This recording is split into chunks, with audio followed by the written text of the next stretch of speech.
Folks, Black Star Network is here. Hold no punches! I'm real revolutionary right now. Support this man, Black Media. He makes sure that our stories are told.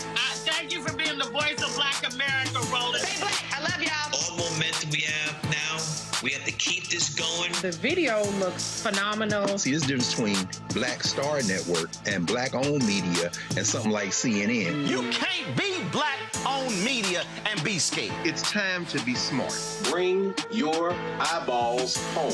You dig?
Folks, today's Wednesday, May 13th, 2026, coming up on Roland Martin Unfiltered, streaming live on the Black Star Network. Georgia governor announces he is going to call a special session to gerrymander their maps. They're going to take out black representation.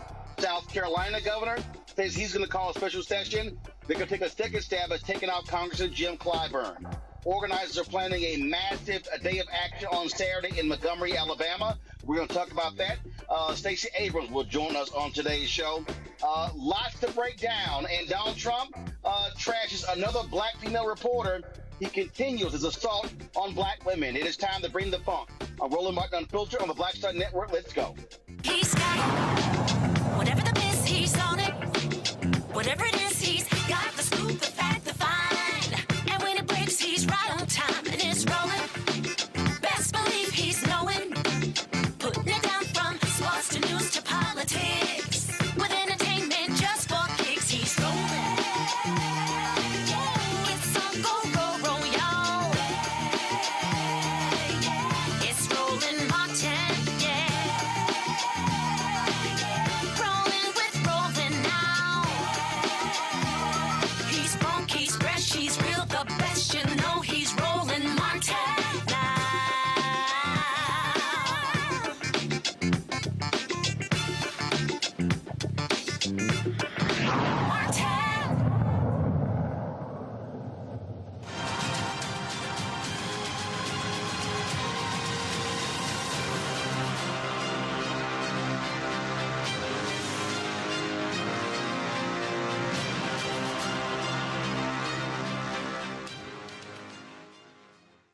Folks, the war on black America continues from the Republican Party.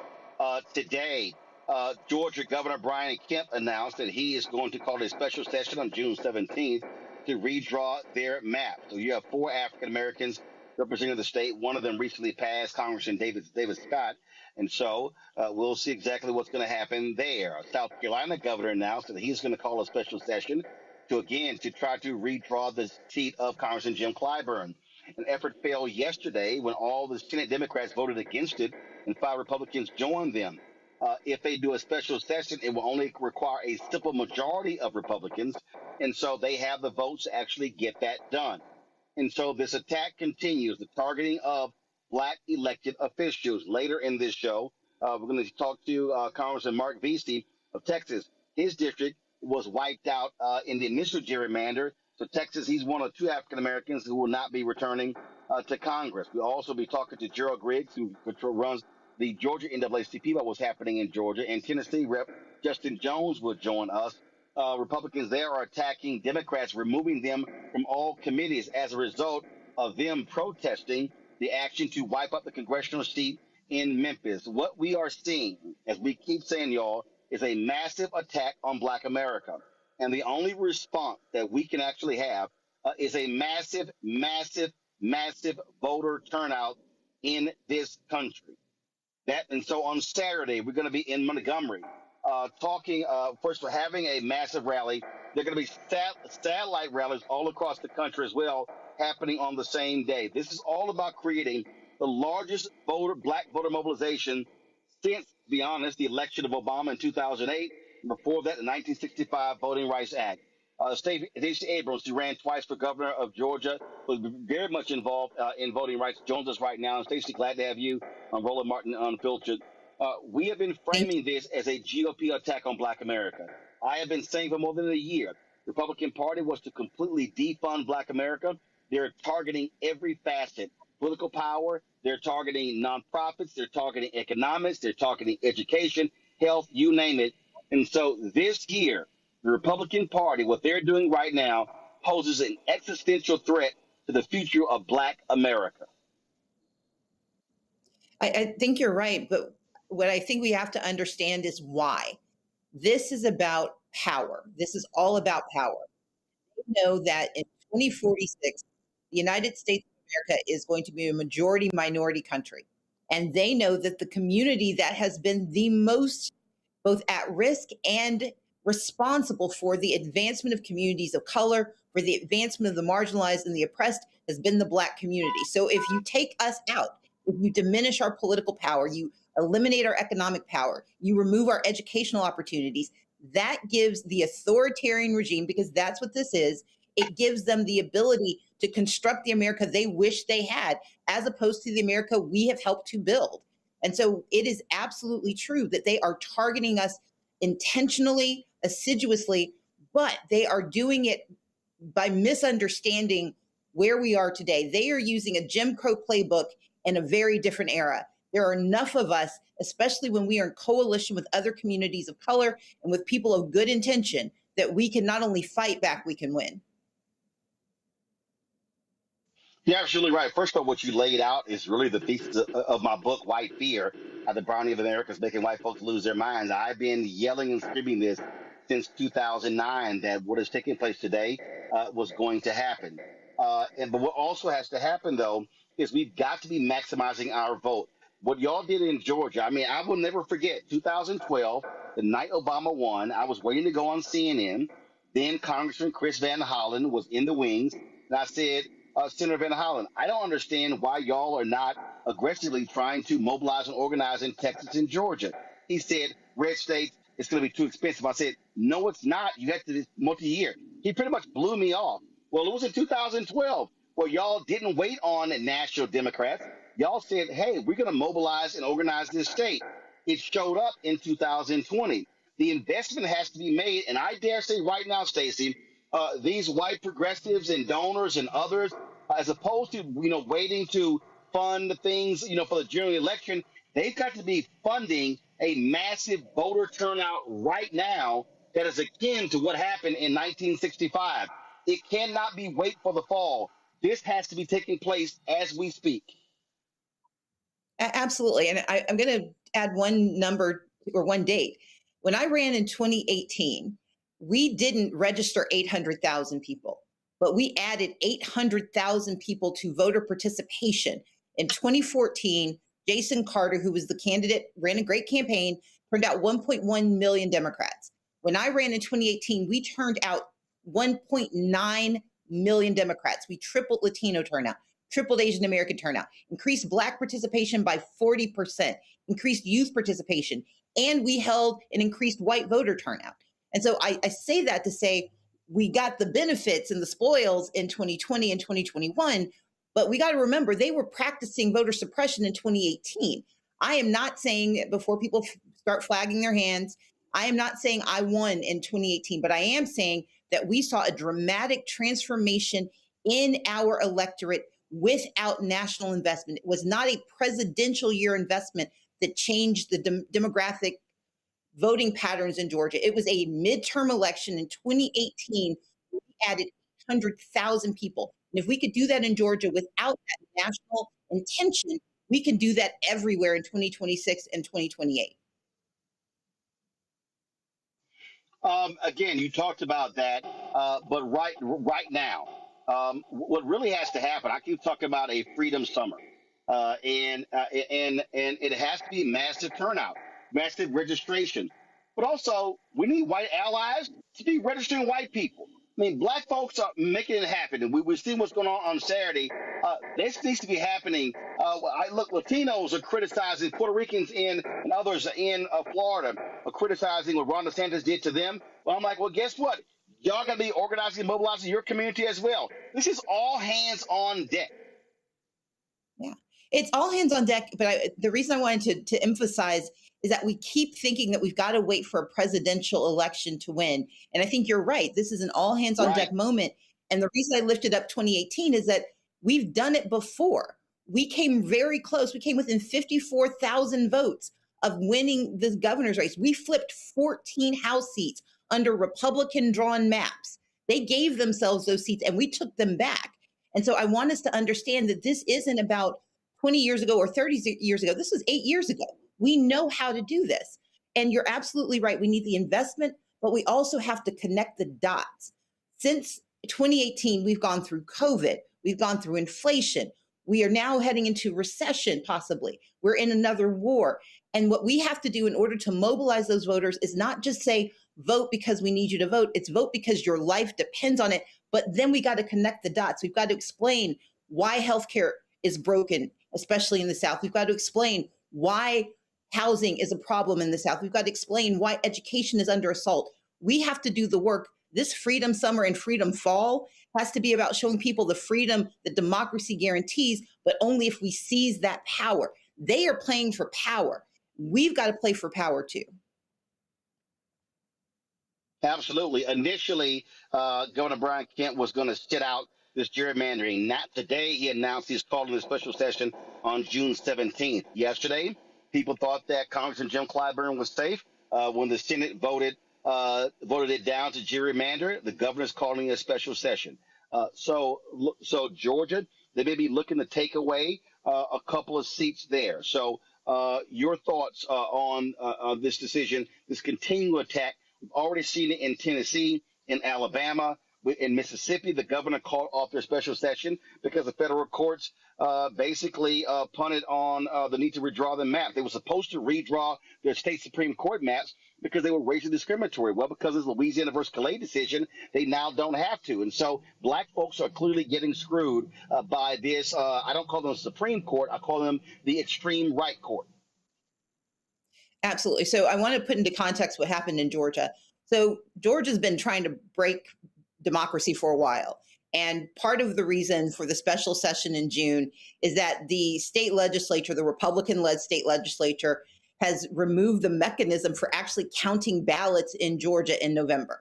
We use a QR code, and that QR code is no longer legal, but we don't have a backup plan. And so one of the reasons they have to call that special session is to deal with that. They are layering on top of it a redrawing of the maps. But here's the thing to understand about Georgia. Those maps are going to be redrawn after our primaries, which means it won't affect the legislative seats, the congressional seats for 26. They're changing the maps for 28. And what we also have to understand is unlike Tennessee, unlike South Carolina, unlike Alabama, unlike Louisiana, unlike Mississippi, the state of Georgia is 46 to 48% people of color. They no longer have a slam dunk if they try to change the maps.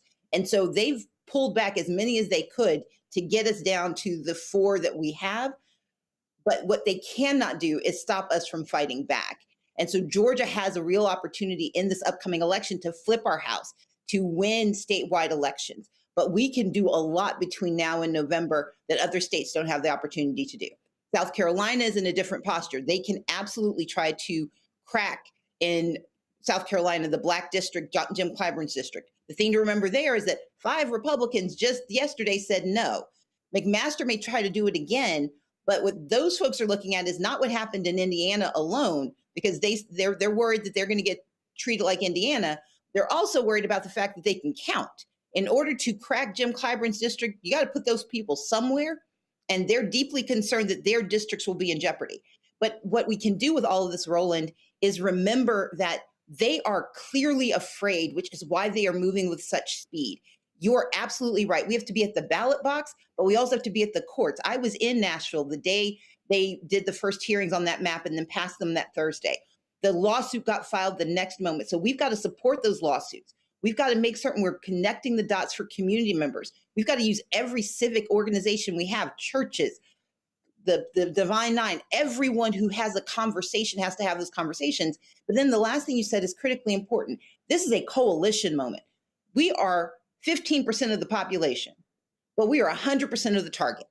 And so we need friends. We need to be in coalition with Black, brown, white, every community that is of interest, that believes in democracy. Because we got to remember, this isn't about a horse race anymore, Democrats versus Republicans. This is about whether we're going to have authoritarianism that seizes our power or democracy that means we share our power. And as long as we play a horse race game, we're going to lose. But when we start running that marathon to save democracy, that's when we win. Last question for you. One of the things that I keep saying is that we have to inform, enlighten, educate folks of what's going on. To your point, here are the issues and walk them through. I also have been saying that in every one of these southern states, in every city, somewhere there should be a citizenship training event happening every single week. It has to be consistent. It can't just be speeches. It has to be literal training as well. June 12th and June 13th, y'all pull up in the control room. Bishop William Barber and I having a virtual training. We've already signed up more than 1,000 people who want to get trained into organizing and mobilizing. Folks, if you want to sign up, click that link. If you go to blackstarnetwork.com or repairsofthebreach.org, you can actually click that link. You actually go to it. But this is what it's going to have to take. This is going to have to be a week-by-week, day-by-day thing. What I keep saying, Stacey, we can't wait until after Labor Day, September and October. No, it has to be now. There's a sense of urgency that has to be taking place now. Well, I created the 10 Steps campaign, and I'm so proud that we have more than 70 partners. Those partners are national organizations across this country that are doing exactly what you're talking about. They're doing civic education. They're doing mutual aid. They're doing all of the things it takes for us to fight back. And that's why I shaped this as not a Democrat versus Republican thing. This is democracy versus authoritarian thing. When we understand, because you said at the top, this is an existential crisis. Do we have a democracy where we have shared power, where we have our individual freedoms, and where there is accountability? Or do we live under an authoritarian regime where they have seized all the power, concentrated it, taken our freedoms, and refuse accountability? And so the 10 Steps campaign, if you go to 10stepscampaign.org, that's where you can find who's operating and where you live. What can you do? We have a map. We have a mobilized link. We can help you find what you need, but we can also help you find the training that you need. Our mission is exactly what you're describing. We need all hands on deck. But we also need to believe that we are entitled to more, that we should demand the democracy we deserve. Elections are part of it. Elections can't be all of it. So we've got to do the work for November, but we've got to work from now through November and then into 27 and 28 and 2030 when the U.S. Census happens, because that's their next stab. They're going to try to change the lines now and change the numbers next. We've got to anticipate what's coming, and we've got to do that work. And one of the things I'm encouraging people to do is go to 10stepscampaign.org. You can learn about our Read Them Home campaign. You can learn about how you can get connected in your community, how we are in this fight together, because together we can win. Absolutely. Stacy Abrams, we certainly appreciate it. Thanks a lot. Thanks for having me. All right, folks, quick break. We come back. We'll check with my panel as we continue to break these things down. Also, Congressman Marc Veasey will be joining us right here on Roland Martin Unfiltered on the Black Star Network. Back in a moment. This is a national issue. And it's happening right here in Middletown. This isn't just about a school. It's about opportunity. Application was approved. Ranked as #1 by the Connecticut State Board of Education in 2023. No one can give us an answer why. Roland Martin is coming to Middletown. He wants the country to know about our struggle for our children's education and future. Families need an option. Children are waiting. Many children will fall in the gap. The examples are right there. We'll never know. Middletown has repeatedly been denied state funding without any legitimate or legal reasons. They're fighting so hard to stop us opening the school that serves our community. They don't want for your children what they want for their own children. Every parent in the world wants the best for their child. We want to hold people accountable. We need to know the why, and you need to follow the law. We're going to do what we always had to do. Fight for justice. Fight for what is right.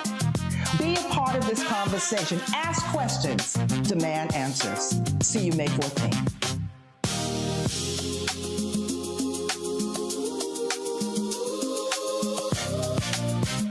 Been trying to erase black political power since Reconstruction. Now the Supreme Court is helping them finish the job. First came Shelby County versus Holder in 2013, the ruling that gutted the Voting Rights Act. Then came Brnovich in 2021, another ruling, another piece torn away. Now comes Calais, the case civil rights leaders warned could cripple the last major federal protection against racial vote dilution, and within days, Tennessee eliminated its only majority black congressional district. Louisiana, South Carolina, Alabama. The same strategy is spreading across the South. The old Jim Crow used poll taxes and literacy tests. The new Jim Crow uses gerrymandered maps, voter roll purges, polling place closures, and court rulings that make black communities politically invisible. But this story doesn't end in a courtroom. It moves to Selma. May 16th is a national day of action. Faith leaders will gather at the Edmund Pettus Bridge at 9 a.m. A mass rally follows at the Alabama State Capitol from 1 to 5 p.m. 1965 was Freedom Summer. This is Freedom Summer 2.0 because they are still trying to erase black political power, and we will not bow.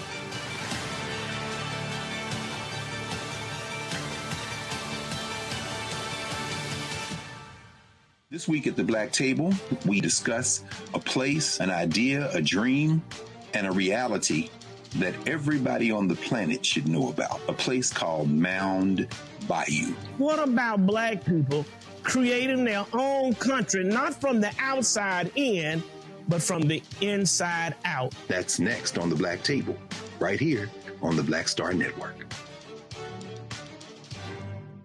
On a next, A Balanced Life with me, Dr. Jackie, a relationship that we have to have. We're often afraid of it and don't like to talk about it. That's right, we're talking about our relationship with money.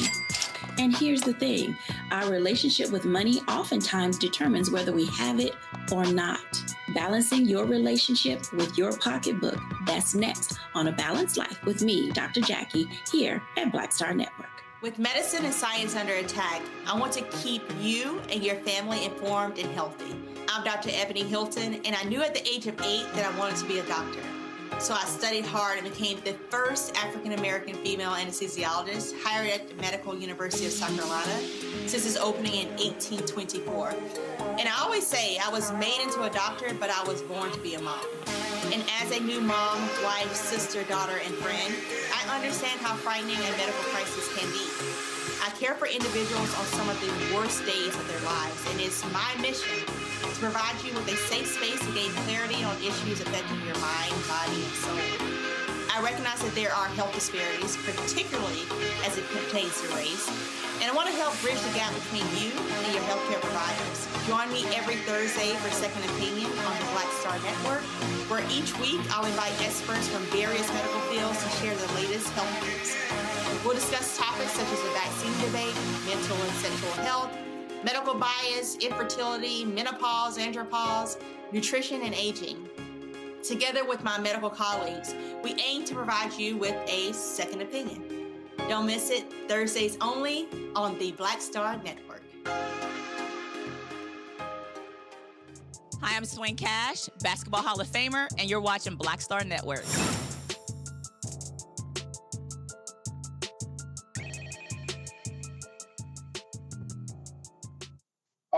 All right, folks, time for our panel. Rebecca Carruthers, President, CEO, Fair Election Center out of D.C., Robert Patillo, civil rights attorney with the Patillo Law Group out of Atlanta, Zabora G, DEIA consultant, an employment specialist out of D.C. Let's go right to the panel. Listen, I've laid it out, Rebecca, all hands on deck. We now see what's going on. Georgia, South Carolina.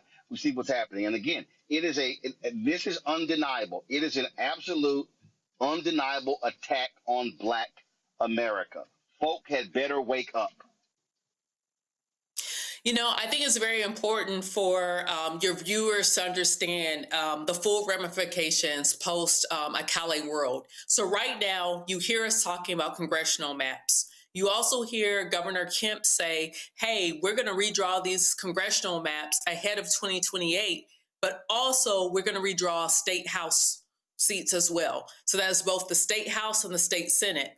But guess what? As a result of Calais, they can also go down to the county level. They can redraw county commission seats. They can redraw school board seats, city council seats. If you have utility districts, they can redraw those seats as well. And there are majority Black seats, majority minority seats, or seats that have at least 35-40% Black folks in that district, which means that's enough of a tipping point to actually have a person of color representing you in that seat. So people just need to understand and buckle up that we're in for the long haul here, because what we're seeing, especially across the South, but we're starting to see this appear in other states too with attacks on voting rights.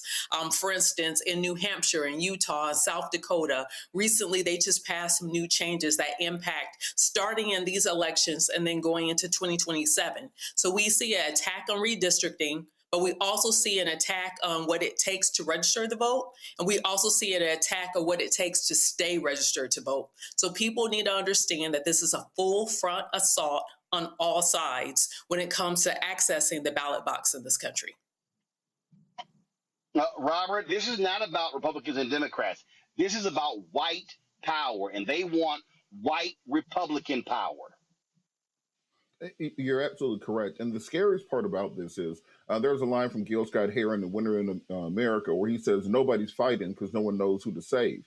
You have many people who are so discouraged by our electoral system, who have been so downtrodden by what they feel is being two political parties that do nothing to them, that as we saw in the last election, many people have just checked out of the political system. And now the apocalypse that we have been warning about for the last several decades is right here on the doorstep. And it seems that people aren't even motivated. And this just falls into the daily chaos that has been the current administration.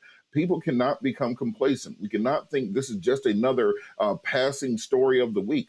This is 60 years of the making. They have been wanting to overturn these laws for decades, for generations, and now they have that power. We've seen them chipping away at it. Now they've taken the full hatchet to it, and we have to get ourselves together and help people to understand that if you remove Black folks from Congress, let's just say, just take it at that simplest level, if you just take Black representation and cut it in half in Congress, well, the next time there's a question about police brutality, that bill isn't even making it to the floor for debate, let alone for a vote. And we're talking about Black maternal health. You can push that out the window, and nobody can be worried about that. There's no one in the room to talk about it. You want to talk about the unemployment rate in Black communities and diversity, equity, and inclusion programs. Those are all going to be gone for generations to come. We're talking about the resegregation of America. We're talking about setting Black America back a century, essentially. We're talking about forgetting all the things that our ancestors passed down to us and simply throwing it out the window without even putting up a fight. And I think that's the biggest issue for me. I need to see people fighting the way that this fight needs to be fought, because the other side is energized. The other side, they may have their little civil wars, their little discussions,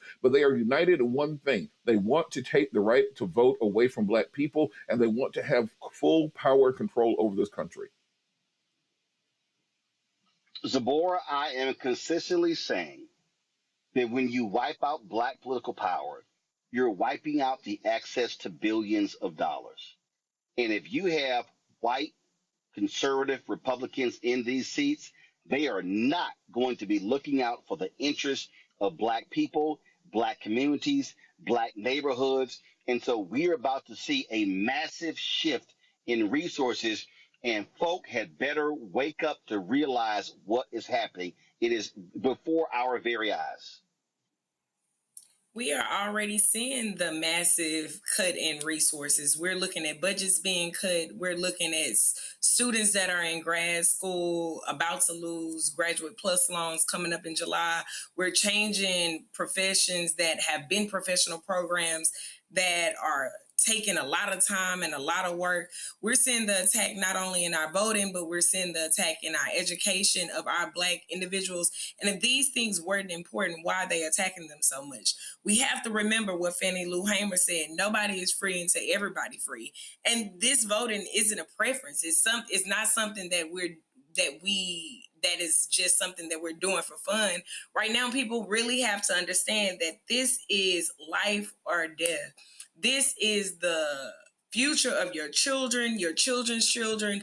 And if you do nothing right now, what does that look like for them? What does that look like for their education? Things have been given to our generation just way too easy, where we have access to school. And even if it hasn't been fair or just, we've had access to it because of Pell Grants, because of all of these other resources. And we are losing these resources. And if we don't get up and vote, if we don't get off our butts and really get out there and get community oriented and understand that even if you are rich or you have all of the resources you need, there's somebody that does not have those resources, and we have to fight for them. Too many people throughout our history have fought for us to have these rights, and we have to go take water to the polls, be someone's transportation. We have two hands. Take one person in this hand and one person in this hand, and you make sure you're not just taking yourself to the polls, but you're getting your family, your cousins, your brother, your sister, them, and everybody getting out there and they're voting. And they are aware. We got to educate each other. We're waiting for someone to come in our communities and educate us and change things for us. But if you're saying you're not being heard, but you're not voting where your voice is able to be heard, what are we doing? We can't keep screaming at social media and screaming at TikTok, saying we don't like the way things are going, but we're not showing up in the primaries. We're not showing up in these local elections. We don't know what's going on. You don't have the right or you can't keep saying what you don't know when you can go find out everything else. You can get on ChatGPT and find out everything else. We got to get out there and we got to do something. This is time to get off our butts and really get in the community and make some differences. Rebecca, if people want to keep just sitting here yelling tangibles, which, let's be real clear, those of us who understand politics have always talked about presenting our issues and having an agenda. So this notion that never existed before is nonsensical. But the reality is this here. You are guaranteed not to receive anything if there are people who don't look like you in there. And let's be real clear. And I've been seeing, a number of these little Black conservatives hop up on Instagram and do all their posting and talking to all these stories about, Black, how great Republican Party is. Let's be clear. They have a significant anti-Black agenda. It is an anti-Black agenda. Roland, I would say right now the ultimate tangible in this country is actually being a first-class citizen. I would say that the ultimate tangible in this country right now is actually having the ability to show up, register the vote, cast your ballot, and your ballot indeed counted. I think a tangible in this country is the ability for you to be able to afford to have proper housing, to have access to health care. I think a tangible is for you to be able to elect someone who has your interest in mind. To me, that's a very big tangible, not just in this moment, but that's a very big tangible of living and being a citizen in this country. Not only that, I think it's very important for people to understand when the Republican Party was responsive to Black folks' needs, guess what? We voted Republican. When the Republican Party stopped being responsive to Black folks' need, we start voting for the party that was responsive to Black folks' needs in this country. People have to understand that for Black people in this country, we have been extremely pragmatic over the centuries. We vote for those who is more aligned to what it is that we need, who's responsive to us, who understand that we are taxpayers. So we also have a say in what this country looks like and what our local communities look like. So this isn't about Republican. This is not about Democrat. This is not even about progressive versus conservatism. This is whether or not I get to be a full class citizen, a first class citizen in this country or not. Absolutely. And it is going to take folks going everywhere, Robert. I mean, going everywhere, hitting every facet of Black America. That is what is going to take, and no one can be left out. And again, it has to be constant. It has to be consistent. It has to be every single day.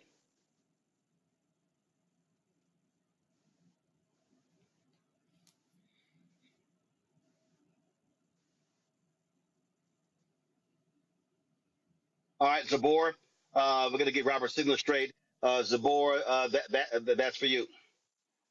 Yeah, definitely. I think that we're looking at all of these seats and our representation being took away. If you have no Black people in the room, how do our interests be represented?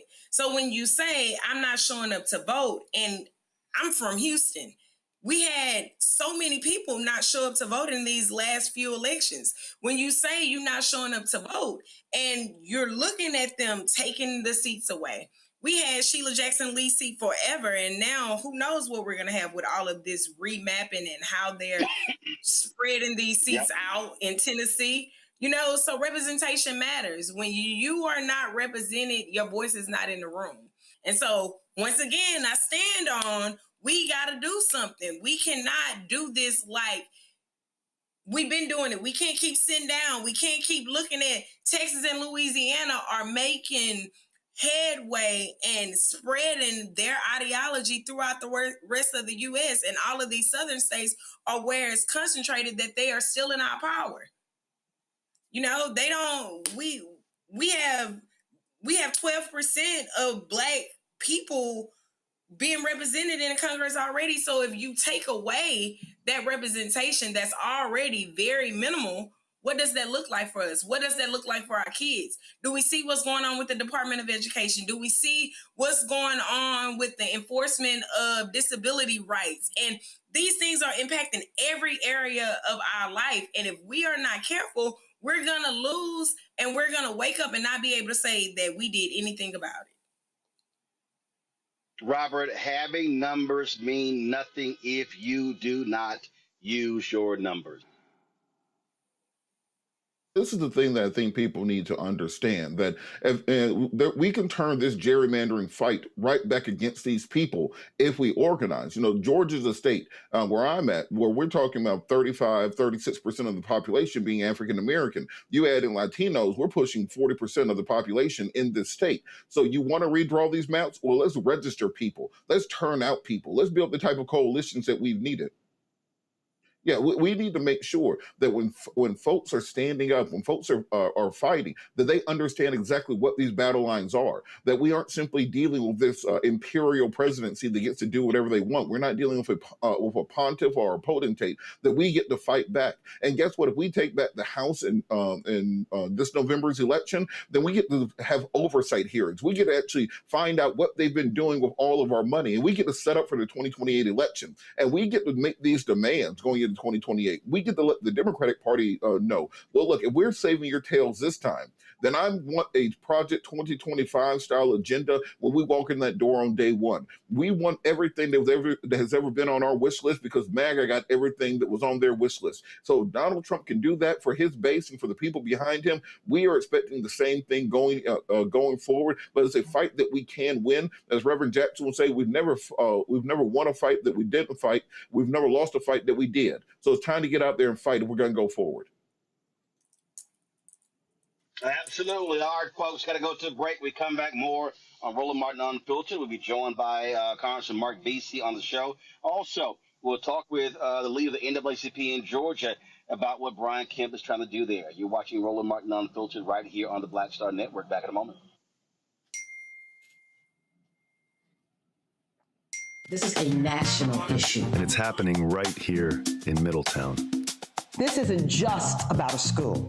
It's about opportunity. Application was approved. Ranked as #1 by the Connecticut State Board of Education in 2023. No one can give us an answer why. Roland Martin is coming to Middletown. He wants the country to know about our struggle for our children's education and future. Families need an option. Children are waiting. Many children will fall in the gap. The examples are right there. I guess we'll never know. Middletown has repeatedly been denied state funding without any legitimate or legal reasons. They're fighting so hard to stop us opening the school that serves our community. They don't want for your children what they want for their own children. Every parent in the world wants the best for their child. We want to hold people accountable. We need to know the why, and you need to follow the law. We're going to do what we always have to do. Fight for justice. Fight for what is right. Be a part of this conversation. Ask questions. Demand answers. See you May 14th.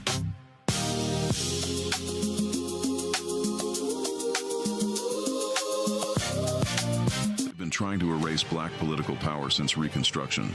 Now the Supreme Court is helping them finish the job. First came Shelby County versus Holder in 2013, the ruling that gutted the Voting Rights Act.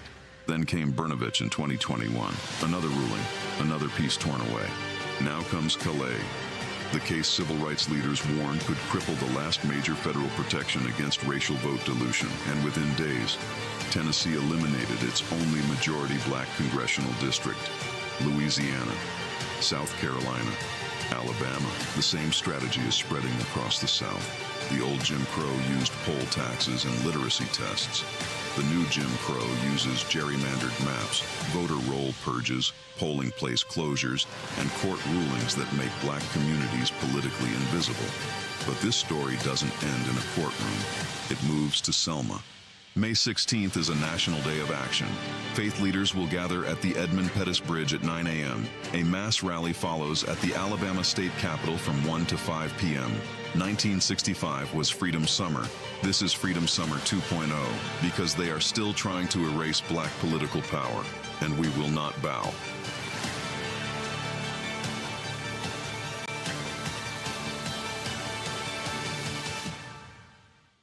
On a next, A Balanced Life with me, Dr. Jackie, a relationship that we have to have. We're often afraid of it and don't like to talk about it. That's right, we're talking about our relationship with money. And here's the thing, our relationship with money oftentimes determines whether we have it or not. Balancing your relationship with your pocketbook, that's next on A Balanced Life with me, Dr. Jackie, here at Black Star Network.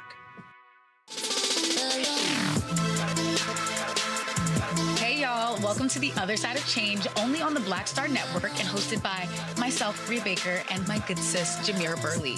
We are just two millennial women tackling everything at the intersection of politics, gender, and pop culture. And we don't just settle for commentary. This is about solution-driven dialogue to get us to the world as it could be and not just as it is. Watch us on the Black Star Network, so tune in to The Other Side of Change.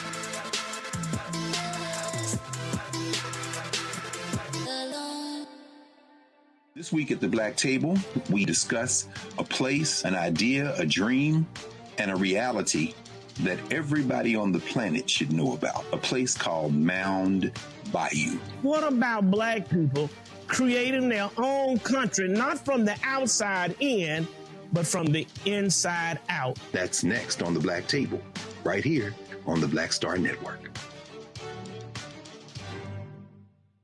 I'm Brittany Noble, Midwest-born, HBCU educated with experience in newsrooms across the country. Well, I've teamed up with Roland Martin to bring to you The Breakdown. This isn't just news. It's our stories, our voice, our community.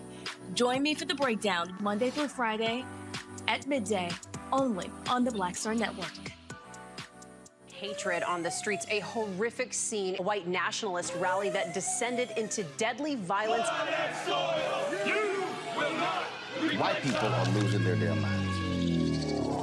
As an angry pro-Trump mob storms the U.S. Capitol, We're about to see the rise of what I call white minority resistance. We have seen white folks in this country who simply cannot tolerate black folks voting. I think what we're seeing is the inevitable result of violent denial. This is part of American history. Every time that people of color have made progress, whether real or symbolic, there has been what Carol Anderson at Emory University calls white rage as a backlash. This is the rise of the Proud Boys and the Boogaloo Boys. America, there's going to be more of this. Here's all the Proud Boys, guys. This country is getting increasingly racist in its behaviors and its attitudes because of the fear of white people. The fear that they're taking our jobs, they're taking our resources, they're taking our women. This is white fear.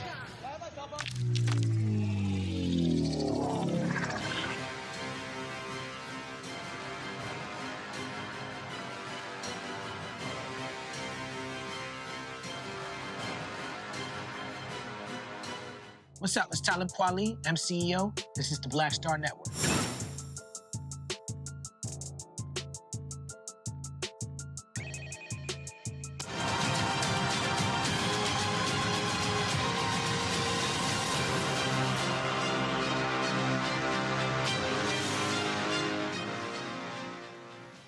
Folks, as I said earlier, Governor Brian Kemp of Georgia is calling a special session on June 17th to change their maps. Now, they won't go into effect until 2028. Georgia has a primary taking place on Tuesday, but when it comes to those two Supreme Court races, that's all for all the marbles. We've had both of those Democratic candidates on, and so we'll talk more about that, give you their names in a little bit. But again, what Brian Kemp is trying to do, now he's already signed into law a change that made various races in county races like DA nonpartisan, because that they have been afraid of losing. They've been getting their butts kicked on the local level. And so the regular session of the 2026 General Assembly concluded on April 3rd, requiring a special session to address redistricting.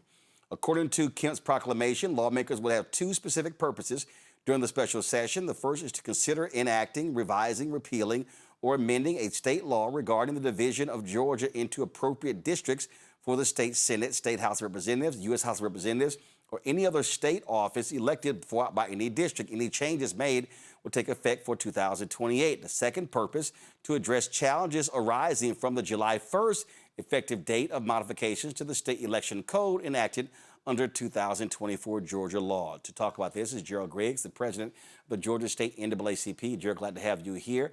So walk us through, how do you see this? How do you see what's going on here? In addition, of course, Kemp, like I said, just signing this this bill making certain elections nonpartisan in 5 major metro Atlanta counties. Now, not the whole state, just those 5 counties. So what you have here is a continued power grab by the governor in signing that bill, which specifically targeted 5 metro Atlanta counties in certain races like DA races and other races, to be able to remove the partisan envelope from those races. They were DA races, county commissioners, tax commissioners, and other local offices. Again, predominantly black counties, Fulton, DeKalb, Gwinnett, Cobb, Clayton counties, making them nonpartisan because they've been getting their asses kicked by having it D versus R. Exactly. And they want to be able to remove the ability for them to choose their candidate of choice by removing those symbols. But now what the governor also did in this new calling of the special session, he's going to redraw the district lines because of the decision made by the Supreme Court.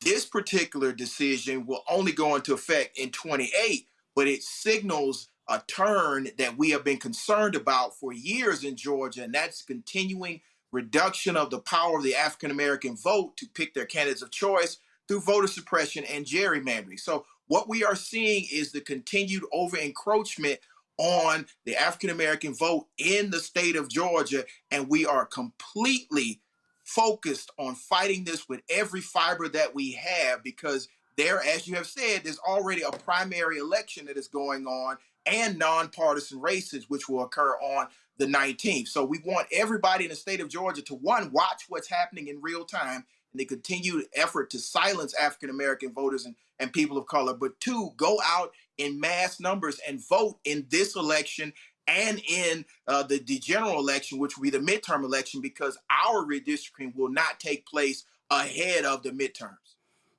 And again, so let me walk people through.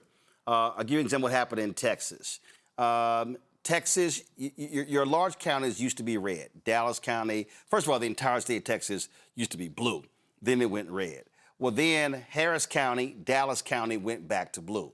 And so Republicans in the legislature was so incensed they kept getting their asses kicked in Harris County. So what they did was they got rid of straight ticket voting. Now, Republicans used to clean up straight ticket voting.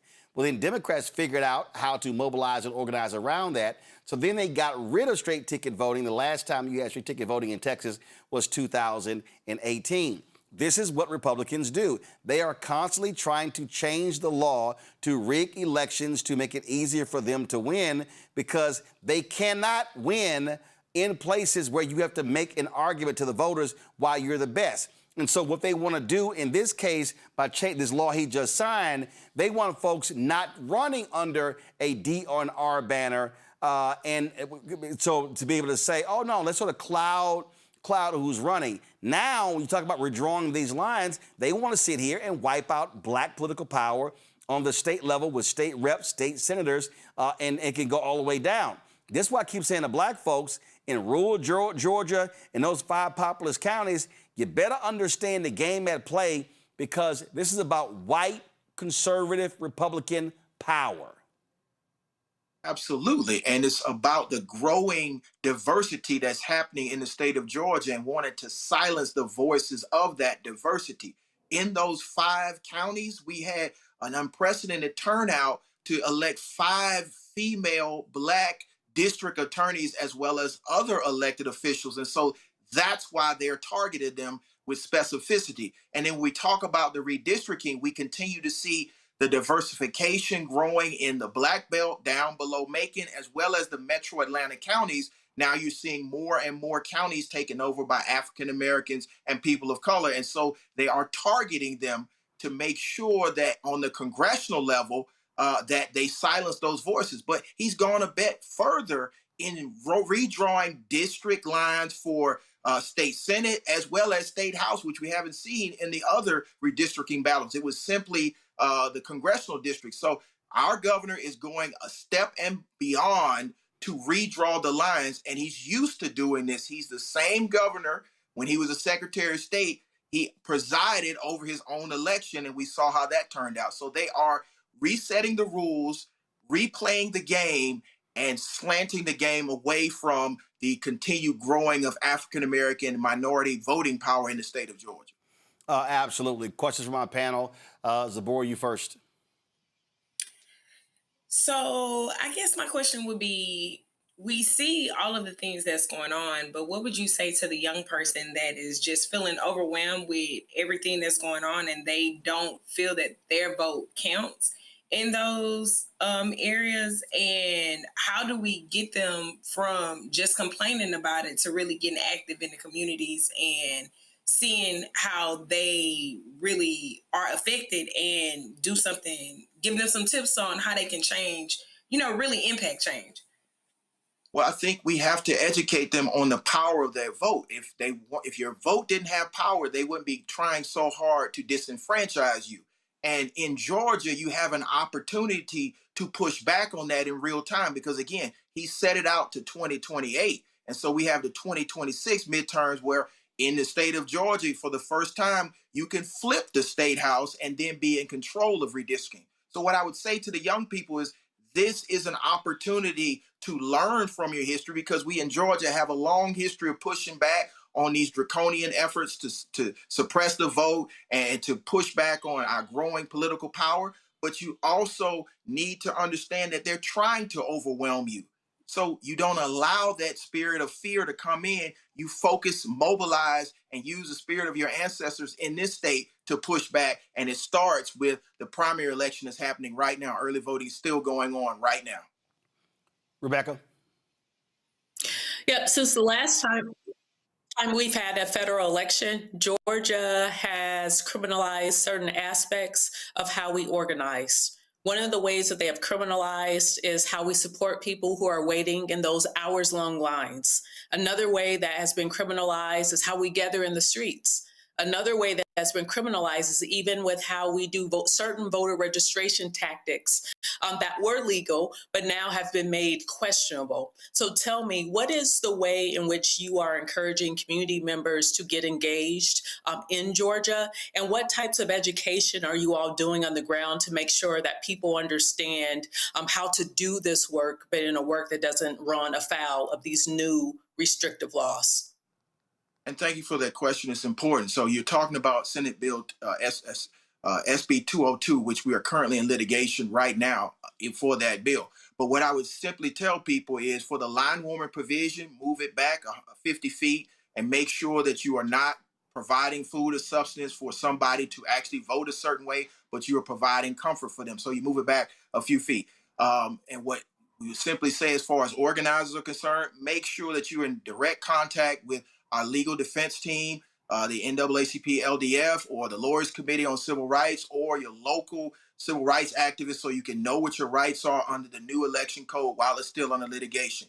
And most importantly, what I would tell individuals is you need to be a part of an organization that's been doing this for decades so that you can understand how the changing terrain will change our tactics. We need to organize, we need to be ready to mobilize, and we need to be strategic in how you deal with these new attempts to suppress the vote. But what I would simply say to those organizers is we have to be steadfast in our use of our tactics, but we do have to revolutionize them. Every time that we are successful, we expect them to try to change the law, and we have to be one step ahead of them. That's why you always stay engaged with your local civil rights attorneys, and you make sure you understand the new code and what you can and cannot do. Robert? Hey, Gerald, how are you doing? Hey, one brother, of the things I think we both, yeah, I'm doing great. I think one thing both of us have seen just on the ground here in Georgia is that it seems like every time we start making progress, every time we start actually moving the ball forward, over the 20 plus years both of us have been in this, that the Republicans always seem to be able to, when they get back into power, unite and make a concentrated effort on attacking the vote. Whether that be the first voter ID bill way back over 20-something years ago, whether that is redistricting, how do we make sure we're getting ahead of these issues going forward so that we're not caught on our back foot where we're always seemingly fighting back against these things, but when we actually have power, when we actually have majorities, that we can push forward the type of legislation that's necessary to prevent these things and head them off before they take place? I think in Georgia, we're at a particular crossroads here because we probably will see with the results of the midterm election in 26 to take over the state house. And once we take over the state house, we got to pass the John Lewis Voter Advancement Act, which would allow from the Georgia Constitution more power to protect voting on the state level. So I think that's first. I think secondly, we have to make sure that we elect individuals that have a backbone and that have imagination to understand that there's always going to be a direct attack when there's any progress, and we have to prevent that direct attack by being preemptive instead of reactive. And I think third, we have to summon the courage of our ancestors to return to the old strategy of mass meetings. It's incumbent upon us to organize digitally and to talk about these things, but we got to get together around the table in our churches, in our community centers, and plan so that we can be ready to mobilize at a moment's notice. And I think that's one of the things that the state conference of the NAACP has already launched. We already have our GLTV that's already running strong, so we're going to make sure that there's record turnout in Georgia. There's already been over 500,000 have already early voted. But we need to make sure we get back to the basics, and the basics are the mass meetings so people can understand what's happening in real time and be ready to mobilize. All right, then. Gerald Griggs, we appreciate it, man. Thanks a lot. Thank you. Folks, joining us right now is Texas Congressman Marc Veasey. Glad to have you on the show. We have been looking at, all of this stuff started there in Texas when Donald Trump told Republican MAGA Governor Greg Abbott, I won 5 seats, and then they responded. Now we're seeing with this Louisiana versus Calais decision, the Supreme Court is doing the bidding of, I call it the extreme court, doing the bidding of these Republicans. And so we see what has happened in Mississippi, in Alabama, in Tennessee. South Carolina's about to move. We're talking about Georgia as well. North Carolina had already gerrymandered. And so, what are you hearing from your CBC colleagues about this attack on black political power? Yeah, obviously that is the number one topic right now in the CBC is like, what are we going to be able to do? What does the future of the CBC look like because of everything that we're seeing from these Southern legislatures? I will tell you that when I saw what was happening in Texas and how easily the Republicans in Texas went along with this and how easily Greg Abbott went along with it, I was not surprised that he moved to other parts of the South. Many of us have been warning that it was probably going to happen all along, particularly in light of the Calais case, when no one knew at that time when it was going to be determined. But it was always a concern, always a fear. And again, I'm not surprised, and we have to be ready to fight back, and we need to fight back with whatever means we have. One of the things that I've been talking about, and Roland, I know that you're an A&M fan. I'm a big sports fan. I've been telling people, we as fans, we have to stop watching these games. We cannot continue to let them exploit our children and make them billions and billions of dollars while they take our voting rights away. And it's not just the voting rights. It's everything that has been happening in southern states, particularly at universities, whether it was the firing of Dr. McElroy at A&M, whether it's the gutting of DEI programs, the elimination of teaching critical race theory at universities and not allowing real black history to be taught at Southern universities. It's a whole laundry list of bullshit that they're doing in Southern states. And we need to fight back with whatever we have. And I think right now, sports is one of the things that we have. No, I'll be honest. I think what also has to happen, I would love for these parents of a lot of these top recruits to say, no, thank you. We're not going to send our kids to any of these SEC schools. And that means that if you are Texas and Texas A&M, if you are Alabama and Auburn, if you are Mississippi State and Ole Miss, if you're Tennessee, if you are Georgia, if you are the University of Florida, saying thanks but no thanks. Now, there are people out there who are saying, well, I think this is unfair to ask these black kids to do this. No, that's not what it's about. It's about knowing full well that the individuals, especially at these state schools, they're being led by these MAGA Republican governors, these MAGA Republican state reps and state senators. They want to cheer them on. They love DEI Saturdays, but they cannot stand DEI. They love having these black bodies bringing them joy, bringing in millions and billions of dollars, but they want to deprive black communities of resources. You had Kathleen McElroy, an esteemed journalist, a graduate of Texas A&M, who was willing to come back to run their journalism department, and it was Republicans on that Board of Regents who were being told by Greg Abbott, do not do this. It was a black man, Bill Mayholmes, who was the chair of the Board of Regents, who went along with this. It cost taxpayers $1 million to settle with her. And I said then, top black recruits do not come to Texas A&M. And so we know when black athletes stand up. When you had that brother, matter of fact, let me pull his name up. It happened in Mississippi. He was a running back. When that brother stood up and said, you know what? Yeah, I ain't really feeling playing under this Confederate flag. When that brother did that, dog, they changed that flag with the quickness. They removed that flag from that Confederate emblem from the Mississippi State flag because they were scared to death of these black athletes not going there. And so black athletes do have that level of power. Yeah, black athletes absolutely have that level of power, and we need to use it. And, people are saying that we shouldn't put this just on the athletes, and I agree with that. We need to make sure that we are doing our part. I'm not buying any merch. I'm not watching any of the regional games. I will watch some West Coast games. I'll watch some games in conferences where they're not, where the states are not treating Black people like we're their property again. But I am going to do my part, and we're asking parents, grandparents, student athletes, jump in that portal. I know it's too late for this season, but like you mentioned in the segment right before I came on, Georgia is talking about doing this in 2028, and there's already word going around that Texas is going to redistrict again in 2028 and take us down to only 6 Democratic seats statewide. And I believe that Greg Abbott will do it. He's fool enough to do it if Donald Trump asks him to do it. And so we need to understand that this is going to be a long-term play, and we need to make sure that we are focused.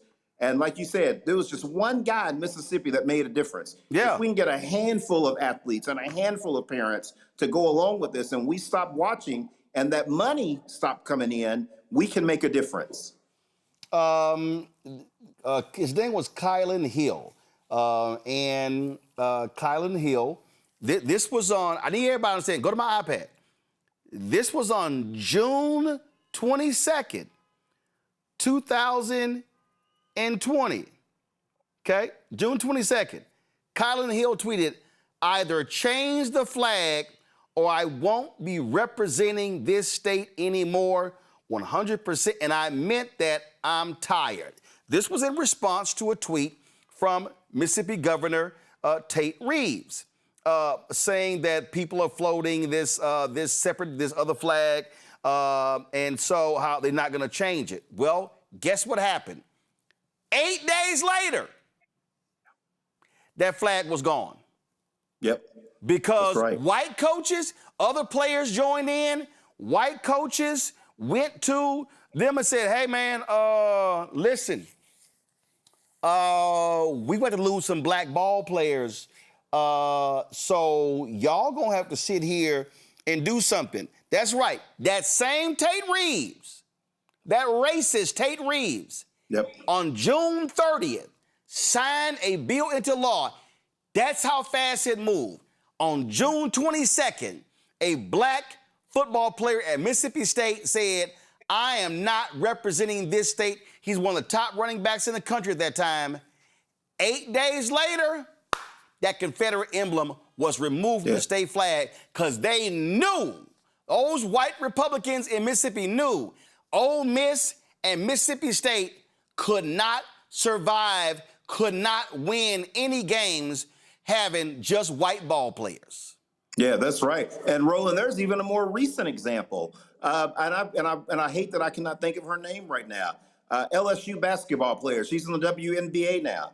The same governor that's signing this racist map into law in Louisiana right now, Governor Landry. He said he was going to put a Charlie Kirk statue up at LSU, and she went on Twitter and called his ass out on it and said, bullshit, you will not put up a Charlie Kirk statue.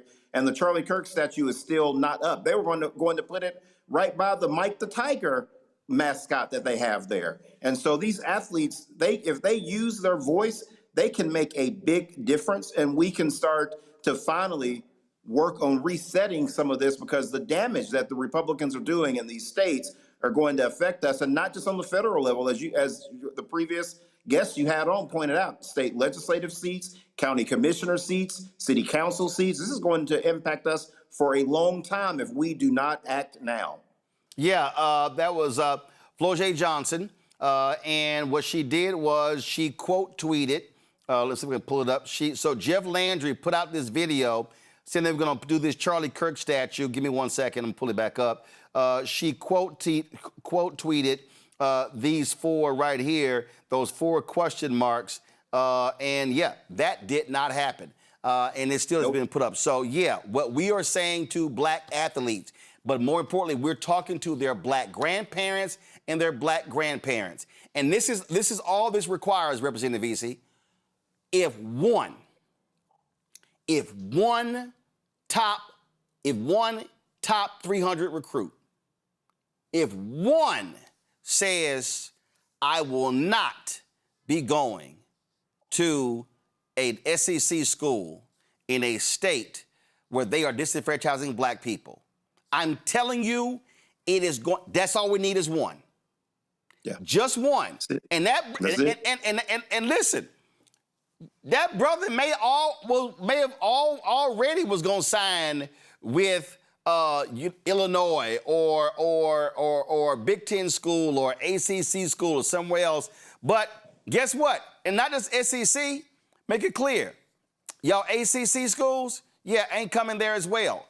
This is what we're talking about. What we're talking about is this is the opportunity to break their backs because we have to use everything at our disposal, and athletics is one of those. And guess what?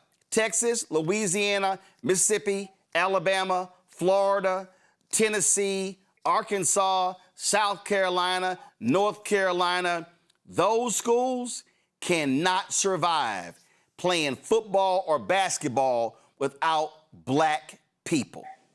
That is absolutely correct. And I also want to remind the parents and the grandparents and the student athletes that may be listening to us right now. They don't care about our kids. I will give you a perfect example of that because a lot of Republicans, and I've done social media on this, I'm doing something on Instagram and Facebook every day, urging people to hop in the portal, hop in the portal. There's something I'm saying repeatedly. We have a bill on the floor next week. It's called the SCORE Act. And if you look at the language in the SCORE Act, it goes after black athletes. It says that you can use name, image, and likeness, but you can't have a sponsor or an endorsement from a product that your school has a conflict with. So if you go to TCU and TCU is with Nike, you can't sign a contract with Adidas. That means you can't leverage your name, image, and likeness. That is the bill that Republicans have on the House floor, and it is coming out of LSU. Everyone knows it is Steve Scalise because he's on Energy and Commerce Committee with me, and it is their bill. It is a bill that's coming from LSU. But so but here's the deal. You also, to be honest and listen, I want to add something. You also got some Black Caucus members who are sponsors on that. Shamari Figures in Alabama. You've got another system. I'm gonna pull the name up in a second. And so, I would hope that they are going to withdraw their names from the SCORE Act because of the SCORE Act. And we're gonna do something on that on Monday's show. We're gonna go in depth on that. The SCORE Act absolutely is targeting black athletes. It is about black athletes preventing them from being able to reap the financial rewards. And so that, to me, is what we need to be dealing with when it comes to the SCORE Act. And again, there are some Black Caucus members who are standing with them. I'm sorry, that bill needs to be defeated. That is an anti-black athletic bill. 100% it is a black anti-athletic bill. And it just shows that when these conservatives are going on X or Twitter, going on social media saying that you're not going to be able to get the black athlete out of the SEC has the best collectives. If they pass this SCORE Act, it is going to take money out of the black athlete's pocket.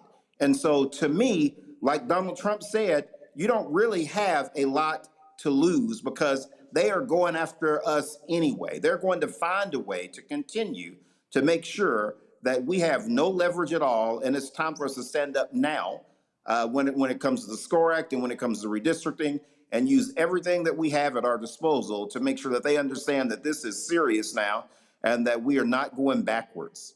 Absolutely. Congressman Marc Veasey, I would surely appreciate it, sir. Thanks a lot.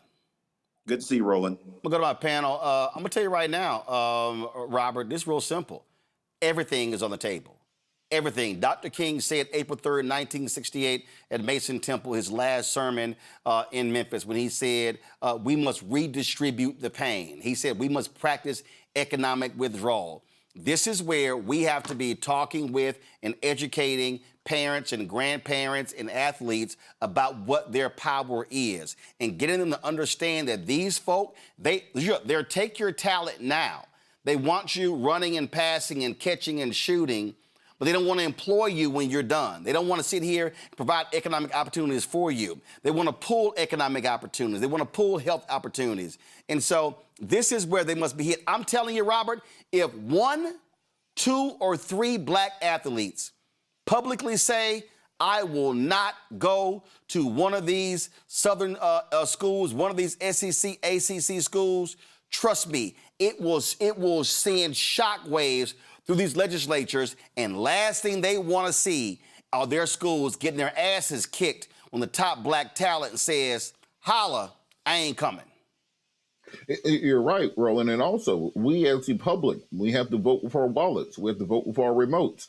We have to vote with our activities. On Saturdays, if you are saying that the students need to make these decisions, then we need to make those decisions also. We need to be doing something else on our Saturday afternoons other than watching SEC football. Because if we are saying that they are exploiting these athletes, then every eyeball that we're given, every penny that we are betting on them on DraftKings, every jersey we are buying, every piece of merchandise, every ticket to the game, that's all supporting that same system. So we can't be saying that other people need to be sacrificing, but we're not willing to make the sacrifice. We can absolutely make these policies go away exceedingly quickly if all of a sudden, not just with our dollars we're not supporting them, but with social media and societally we're not supporting them, because black folks are the taste makers of America. We set the social trends. You ain't got no heat in the streets, as they say, unless you were popular in the black community. So if we are going to say the athletes need to have a blackout of these schools, then we need to have blackouts there also. Show up at your local HBCU, buy tickets, donate to the booster fund, hang out for the fifth quarter. If you're an Alabama fan, become an Alabama A&M fan. If you're a UGA fan, become a Clark Atlanta fan. And you do that across the board, you'll see these policies changing real fast. The two members of the CBC, Congresswoman Sheila Bynum Coleman and Congressman Shamari Figures, are the two who are co-sponsors of that SCORE Act. And Rebecca, it's not just turning it off. Guess what? Meet those folks with protests. Let them know what's going on. See, again, apartheid got taken down because of money. Apartheid got taken down because it was sanctions, because it was divestment. And this is what needs to be happening right now. We should be asking questions of the largest companies in Mississippi, in Alabama, in Florida, in Tennessee, in Georgia. Do y'all stand with them, or do y'all stand with us consumers?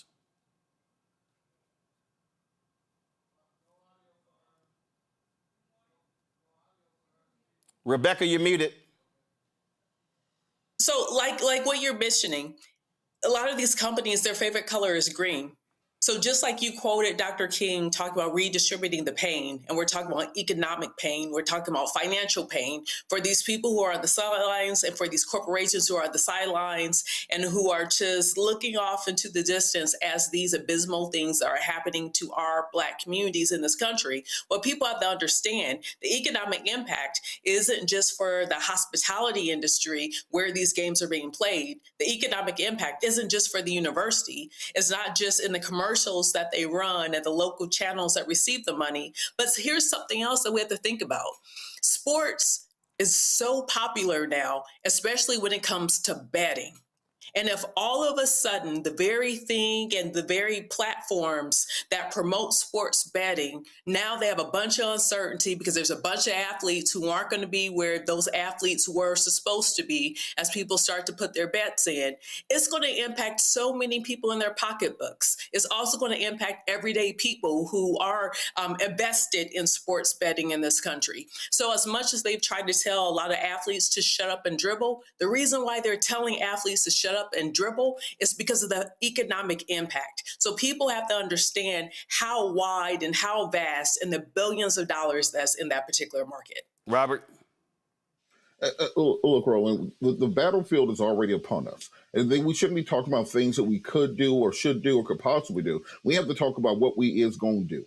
We need to be putting together the battle plan for how and exactly why we're going to be promoting to our people to black out the SEC, for this fall. And how and why we're going to tell them that, well, maybe we need to be pulling back some of our support from many of these NFL teams since they got rid of their policy before the 2025 season to require to have a minority offensive coach on the roster in order to open up that pipeline to future coaches. We have to say, if we're going to have a boycott, let's have a real boycott. Not we're going to occasionally sometimes maybe post about on social media about a boycott, but that we're really talking about inflicting the type of economic pain necessary to force action. You can look at what the situation between America and Iran right now. We've had sanctions on Iran for the last 50 years and did not change their action. That is all to say that we can't expect these things to take 72 hours or 60 days to work their way out. If we're going to be talking about doing these sorts of activities, they have to be planned for the long haul, perhaps not just years,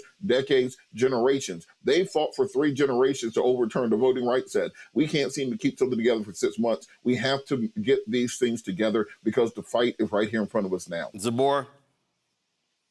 We got to know that this is about collective survival. We can't just keep thinking that we're going to work in our silos and not make anything happen. Whatever power we have to use it. We have to make sure we choosing institutions that align with our community dignity. Yes, you can go there, play football, do all the things, but if that school is not going to support you and your education, if that state is not going to bring the dollars, money makes sense. We can't keep doing things that we're not hitting them where it really hurts and using our power that we have to really impact the policies that they are having. They are removing Black organizations like Black student unions and doing all of the things that make Black people marginalized at these schools. So yes, you may be going there for a successful athletic career, but what about your education? What about the support that you're going to need to pass these classes?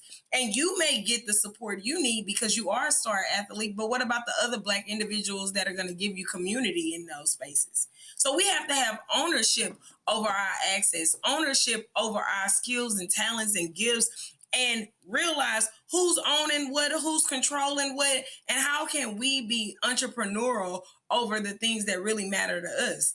We can't be going to schools where they're limiting our success and those congressmen are voting for the SCORE Act that's going to impact the athlete directly. You know, we really have to understand that this is our economic and political power, and they're not separate. They're one thing, and we got to utilize them in that way. We got to get smart about how we're using our economic and political power and really realize that it's not just affecting you, it's affecting your classmates, it's affecting your family, and it's going to affect your bottom line. Yep, absolutely. All right, folks, got to go to a break. We come back. The Attorney General, the MAGA Attorney General in Louisiana, at war with the New Orleans City Council.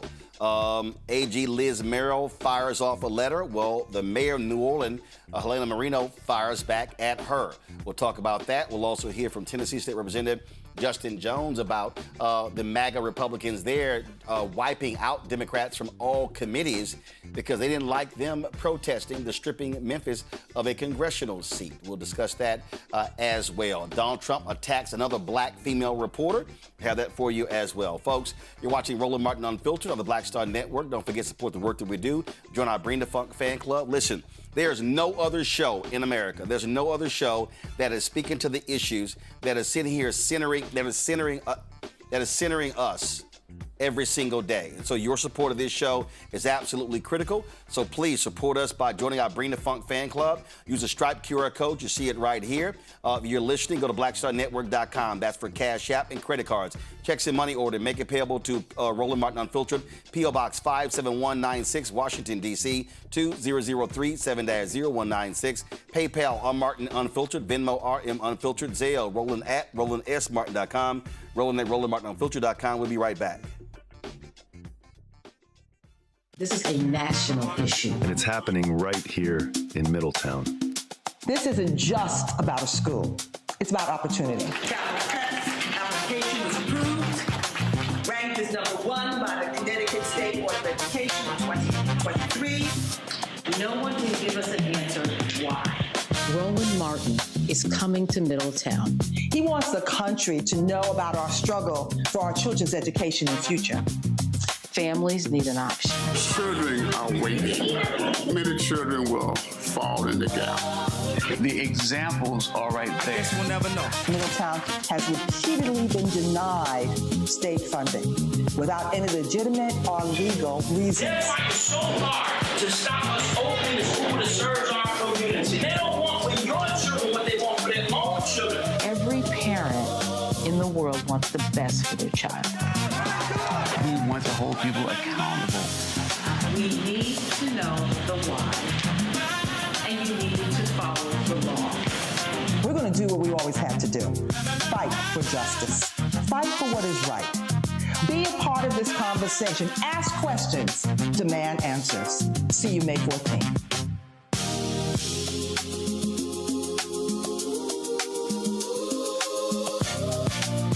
How you doing? I'm Mark Curry, and you're watching the Black Star Network. That's why I got these glasses on, because that black star is bright.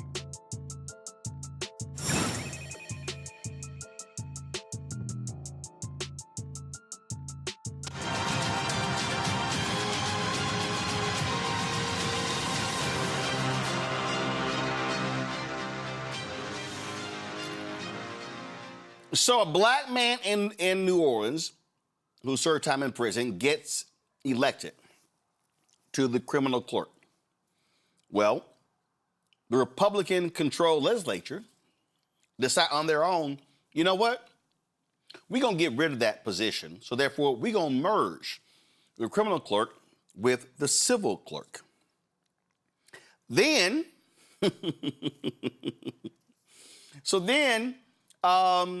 New Orleans resisting that. So what happens? Well, the Attorney General of the state, she sends this out to them today. This is her tweet. This is MAGA Attorney General of Louisiana, Liz Morrell. I am demanding the immediate rescission of the New Orleans clerk's resolutions, or these officials could face potential forfeiture of their offices.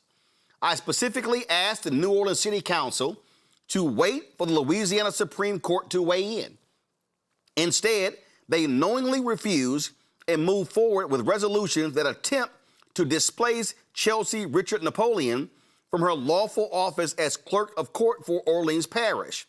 There is no vacancy, and no public official should recognize this fictional office or Judge Calvin Johnson's purported appointment to it. Louisiana's usurper laws carry serious consequences, and I will enforce them. Well, New Orleans Mayor Helena Marino said, oh, that's how you want to roll? She said this. Hey, everyone. I'm coming to you today to make it perfectly clear that I will not be intimidated or threatened by the state attorney general. I received a letter from her today threatening to remove me from office due to my support of recent council action where they appointed an interim clerk of court. In this letter, she also threatens to work to remove our district attorney and 5 members of our New Orleans City Council, Council President Morrell, Vice President Willard, Councilmember King, Councilmember Hughes, and Councilmember McCarran, and then says that it would be up to the governor to appoint all of our replacements. I'll also say that it is surprising that the Attorney General put all of this in a letter, considering that there is a criminal law, which is Revised Statute 14-122, that prohibits intimidating or threatening a public official in an effort to try to influence a decision or change their position. In this case, the letter says that we must reverse course and change our position on appointing an interim clerk. There's also a variety of different ethical and professional conduct issues with this letter that was sent. The issues surrounding the clerk's office should all play out in court. Let the process work. Let the legal process work, instead of threatening and intimidating people to try to get them to back down. And so bottom line, I'm not going to be threatened, I'm not going to be intimidated, and I won't back down. I hope y'all have a great day, and thank you for listening. What's going on there is the former civil clerk, Chelsea Richard Napoleon. She's upset because of what the New Orleans City Council did. So she's now filed a lawsuit against the City Council. Bottom line here, Rebecca, is MAGA Republican Governor Jeff Landry, MAGA Republicans in the legislature, they want to control New Orleans. They want to tell New Orleans what to do. They want to remove a particular office. They want to destroy the congressional seat in New Orleans. And see, here's what's nuts. New Orleans, just like Jackson, Mississippi, the state of Louisiana is broke as hell without New Orleans. New Orleans represents 60 to 70% of the state's economy. But these white MAGA conservatives hate the fact that New Orleans is black. Yep, Orleans Parish has the Port of Orleans. There's a lot of money that goes through New Orleans, especially in terms of economy. The economy, there's two large economies that drive Louisiana. And one is the oil and gas industry, and the second is tourism. And without New Orleans, there would be a lot of things that wouldn't be paid for in that state. Now, something that I want to lift up is I think there's like two more statewide people who are officially unnoticed, that there are recall efforts for them. So if you live in Louisiana and you don't like what's going on in the redistricting, you don't like what your governor is saying, you don't like what some of your other state electeds and statewide electeds are saying, there is active petitions right now that if you are a Louisiana resident, you can sign in order to have a recall of those elected officials who, guess what, aren't serving you or your interests. Folks, here it is right here. Make notice. LouisianaDeservesBetter.com. LouisianaDeservesBetter.com. They have to get 600,000 signatures statewide to recall MAGA Governor Jeff Landry. They need 50,000 signatures to recall Sid Edwards in East Baton Rouge Parish. Okay? If you go to the website, you see it right here. When you click sign the petition, it takes you right here. All the data is on here. These are the campaign leads. Yes, a sister was leading this, who called this effort. And so this is what this is all about, y'all. Because what these folks want to do, they want to dominate. They want to control. It is about power. They want to wipe out black representation. They want people to they want to have their foot on folks' neck, Robert. And this is where we need all those black folks in Louisiana. Way too many black folks in Louisiana to not be turning out mass numbers. This is how you kick Jeff Landry's ass. And I'll note to people, Jeff Landry's poll numbers aren't much better than Donald Trump's right now. He's polling in the 30s. It's not just the black folks who are mad at Landry. Poor folks in that city, rural farmers, many people who were promised many of these things by conservatives when they come into office are very dissatisfied.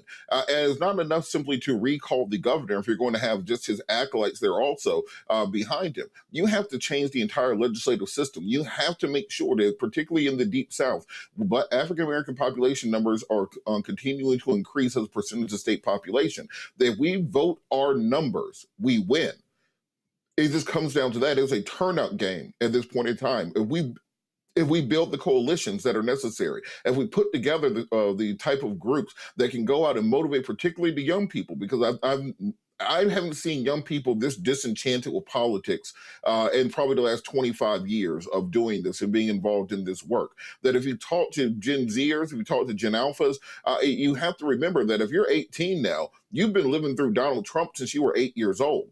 this is kind of the only version of politics that you know. So if you're between 18 and 24, the Obama years are kind of something from the history books. It's a distant memory to you. It's not something that you tangibly had a connection to. And when you've been living through this level of political chaos, the dirty talk, the dismissing of people, the destruction of rights, this has been going on for the majority of young people's lives, and many of them have simply given up on the system. They are just nihilistic about the future of this country. So it's our job in the older generations to make sure they understand that there is hope going forward, where that hope doesn't get activated if you're not willing to put in the work, if you're not willing to fight for it.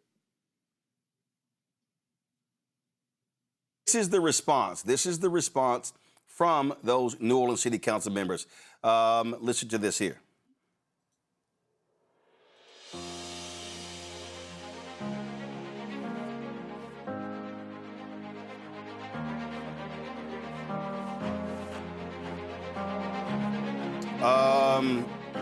Yeah, give me a second. Come back to me.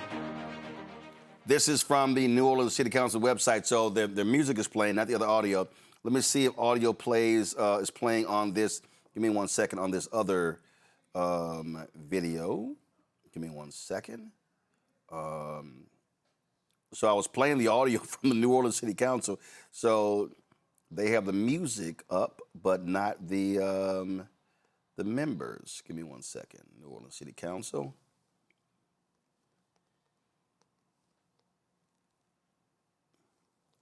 So the mayor has responded, and so do the city council members responding as well. Let's see here. Is the audio straight on this?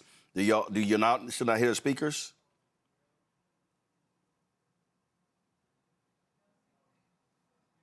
Okay, come back to me. All right, cool. I'll try to find another video. Zabor, your thoughts on this? Yeah, you can't just keep abusing power. In every part of the government, whether it's locally or federally, we're watching people that think it's okay to abuse power when you know what the law says. You know you can't intimidate a public official. However, you think that the laws don't apply to you.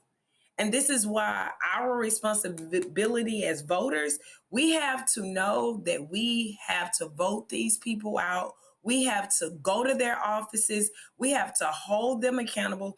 Their offices are the people's offices.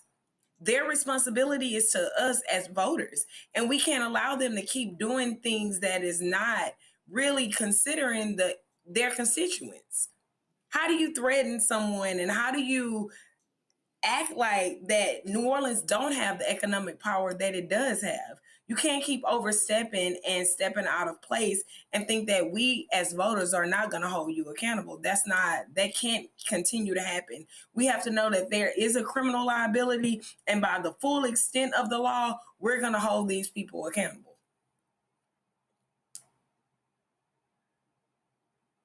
When you are using state power to pressure locally elected officials, you're risking crossing those lines from oversight to intimidation. Hold tight 1 second. This is the city council members responding.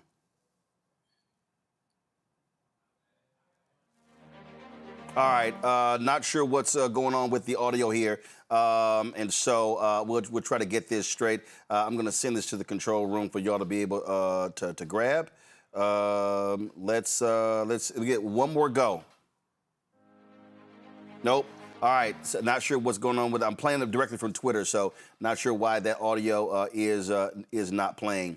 Let's do this here. Joining us right now, Tennessee State Representative Justin Jones. Representative Jones, we were talking about what's happening in Louisiana, where the Attorney General there, Liz Morrell, is telling New Orleans City Council members, you don't do as I say, I'm going to remove y'all from office. You got in your state where they're wiping Democrats from all committees because MAGA, white supremacist, Speaker of the House Cameron Sexton did not like their response to stripping Memphis of congressional representation. And so we're seeing threats. We're seeing gerrymandering. What we are seeing here is absolutely the rise of the Confederacy. This is the biggest attack on black political power since Reconstruction. And what these white MAGA conservatives want to do is they want to put black people in their place. I mean, that's exactly it. Yesterday, the Speaker of the House sent a letter to every Democrat, which includes every black member of the Tennessee House of Representatives, saying they are no longer on committees. So we're going back to Jim Crow committees. These are Confederates who are trying to send a message of political lynching or political whipping, I should say, that if you step out of line, that you will be punished and you'll be treated as second class. The Speaker of the House, we know, is the Grand Wizard in Chief, Cameron Sexton. And so we have to raise the message across the nation that we have nothing to lose as black people in the South. We must fight with everything we have. We must stand up, do things out of the ordinary. We cannot be cowardice, but we must be courageous in this moment and fight back, because if we're not careful, we'll be like the end of Reconstruction. We will have no black lawmakers left in the South. They did the federal maps this time, making all 9 districts in Tennessee majority white at the federal level, and they're going to do it to the state districts come January when we reconvene the legislature. And so whether you're in Tennessee, Alabama, Mississippi, South Carolina, these folks are really intent on bringing back the Confederacy, and we must be clear that this is a war against black folks in the South, and we must treat it as such, and we need our allies across the nation to stand with us, to give us resources, to not abandon the South, but to stand with us in this moment of crisis and chaos and of civil war that we're going through. Well, also what you finally are seeing are some Democrats who are, I suppose, finally waking the hell up. You had this man, this Senate president in Maryland, Bill Ferguson. He was Democrat Senate president. He pushed back against Maryland Governor Westmore and others, did not want to gerrymander out a Republican there. Well, guess what? Now, all of a sudden, he apparently is now looking into ways to do that. So he's finally waking up. See, this is where these white Democrats in these other states are going to have to wake up. Not only that, Governor J.B. Pritzker, okay, he tied gerrymandering in Illinois to what happened in Indiana. That was stupid. And we will now see where the Missouri Supreme Court has affirmed the wiping out of Congressman Emanuel Cleaver's seat. We saw yesterday Republicans in South Carolina join with Democrats to stop wiping out his seat in South Carolina. Now the governor says he's going to call a special session to wipe out that particular seat. We saw what happened in Tennessee. We saw how this extreme court allowed Alabama to move forward with the old map, wiping out Congressman Shamari Figure's seat. Mississippi wants to wipe out the seat of Congressman Benny Thompson, and so over and over and over again. And so this is where weak-ass white Democrats are going to need to get out their asses and get in the game to realize that if you're a so-called ally, I don't want to see it with your mouth. I want to see it with your action. That's it. You know, I'm actually and I came to Sacramento today from the South to meet with the California Black Caucus, because we need folks all across this nation to stand with us and fight back. This is like, again, I don't stress it enough. This is a civil war they're waging against black folks in the South. And we need folks to stand with us, not just in terms of posts, but to come south, to join us in Montgomery this weekend and going forward as we continue to take direct action and mobilize. I was talking to Reverend Barber about, you know, how we're going to have a Freedom Summer this summer to really turn out black voter, participation like we've never seen since the 1965 Voting Rights Act was passed initially. We need folks to be courageous. And I think that we see so often some of our allies who are white have neglected the South, have written off the South, not recognizing that the majority of black people in this country live in the South. And so if you want to change this nation, this is the front line to do it in. And so we need folks to stand with us, to help, give us resources, to help build infrastructure, because this is a long-term battle that the Republicans and the neo-Confederates have been planning for decades. The Voting Rights Act did not just come down in one day. This has been their dream since it was passed to begin with. And I think that we have to have folks of our side of the aisle, including black and white Democrats, realize that these folks are not our friends, but they see us as their opponents, they are enemies of democracy, and we must be bold, unapologetic, unrelenting, and do things out of the ordinary. It's not going to be a letter or a simple, strongly worded op-ed that's going to stop these folks. It's going to be direct action, organizing, and making a consequence. And because these white supremacists, whether they wear white sheets or black robes in the Supreme Court, are a danger to us all, and we must treat them as such. And it's time for us to rise up and let them know that if they come for one of us, they're coming for all of us. I'm looking for where Vince Evans, who's executive director of the Congressional Black Caucus, he actually called out Bernie Sanders.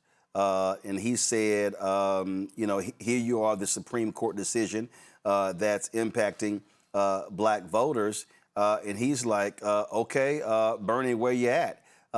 This is the story right here. A CBC director calls out Bernie Sanders for crickets after attacks on black voting rights. And then he posted, Vince posted on Twitter, has anybody checked on Senator Sanders? Because black political power is under attack and somehow we can't seem to run him down. If y'all know somewhere else to check, let me know so we can get word to him. And he was talking about like, okay, again, where you at? I mean, and again, Vince was absolutely on the mark for actually saying it. And in fact, this is what he tweeted. He said, "This is the give me one second. Don't pull it up yet. Don't pull it up yet. Don't pull it up yet. I want to blow it up. Give me 1 second. Let me zoom in on it. And so here we go." He said the Supreme Court decided Calais on April 29th. Since then, black political representation has been under direct assault across the South, and I haven't heard a mumbling word from Bernie Sanders. I checked both his X accounts, silent. I checked his Instagram, nothing. I checked his Senate website, crickets. At this point, I'm starting to get worried. Has anybody checked on Senator Sanders? Because black political power is under attack, and somehow we can't seem to run him down. If y'all know somewhere else to check, let me know so we can get a word to him. I think that's justified criticism. How in the hell can you not say anything? Now, if you can, so this is a moment where folk have to be called out and chastised, because if you claim to be an ally, you be an ally not when you want to, but when other folks need you.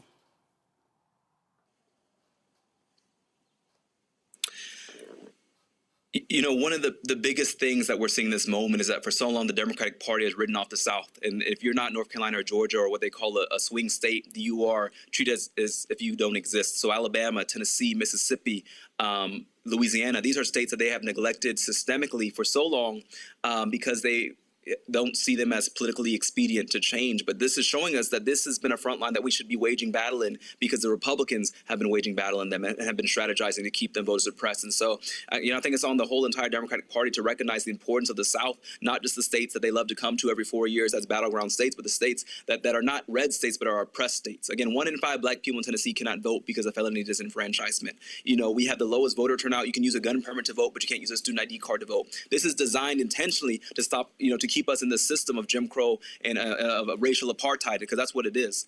And now it's just being brought to the surface. And so I think that we need leaders from all across the nation. Our message is what Dr. King said, 60 years ago: come South, come stand with us in this moment. We always have politicians come during Selma, the anniversary. Well, this is our real Selma moment. It's a moment to continue the struggle, stand in the faces of these Southern legislatures with the new George Wallace's and Bull Connors. Their names are Cameron Sexton and Governor Landry and Governor Bill Lee and Marsha Blackburn. These are the folks who are going to be down in history books as our Bull Connors, and let's fight like hell and confront them. When the Speaker of the House gave me that letter kicking me off my committee, I tore it up because he's expelled me. What else can you do? We have nothing to lose, black folks in the South. It's time to rise up. It's time to let them know that we're going to fight like hell against this new Confederacy, and that the only thing we have to lose are our chains. Now's the time not to be intimidated, not to try and play patty cake with fascism, but it's time to fight back with every tool that we have and to make it uncomfortable, to hurt them economically, and to wage a battle that future generations will be proud by what we did in this moment. Well, you said you're there in California. I would hope California Democrats and the Legislative Black Caucus there should be saying in California, that's how they want to do it in the South. Let's do a 52-0 map in California. That's it. I mean, we need folks to recognize this moment. We know California passed Prop 50. We're still waiting on New York. There's states like New Jersey. There's states, that Democrats can gerrymander, but I don't want it to get caught up as a partisan gerrymander, because what is being done in the South is a racial gerrymander, and I want to be clear about that for the record and for the lawsuits that are going on. It wasn't just about partisanship. It was a racial retaliation. They waited for the VRA to be struck down, and they want to make this about partisanship, tit for tat. This is a racial backlash that we haven't seen in 60 years since the Voting Rights Act was passed. This was about intentionally suppressing black voter turnout. It's racism, it's retaliation, and it's a clear pattern being done by these Southern legislators who got calls like our governor did. He called Bill Lee, the governor of Tennessee, and said, get these black folks, get their district, take it from them. We've been waiting 60 years to do this, and the governor jumped like he does often when this white supremacist in chief calls him, and did it within less than a week. Within a few days, we had a new map breaking up the only majority black district we had left in Tennessee. And so, again, I want to be clear for the record, for the legal cases and for history, that this was a racial gerrymander. It was not just a partisan gerrymander. And the way I know that, Roland, they said we based these new maps off the census. Well, if you look at the census does not say what party you are, but it does say what race you are. This map was drawn using racial data, and I hope that the courts see it. I don't have a lot of faith in the courts right now, but I hope that we see that as we organize and and lift it up, we have to be clear that this is a racial gerrymander, it's Jim Crow, and we have to be clear about letting them know that we're going to fight like hell against these new KKK white supremacist agenda that we're facing in the South. Yep, absolutely. Representative Jones, I certainly appreciate it. Thanks a lot. Thank you. It is absolutely bad. Oh, by the way, y'all, after the day after Vince Evans posted that, this is what Bernie posted. And I'm sorry, Senator Sanders, this is bullshit. He posted, the damage from a reactionary Supreme Court. Citizens United allows billionaires to buy elections. Ending Roe v. Wade takes away a woman's right to control her body. Louisiana versus Calais strips voting rights away from black Americans. Our rights are under attack. Fight back.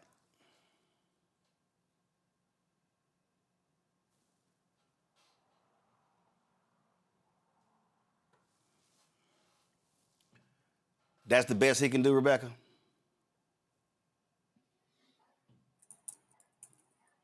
All right, Robert, really?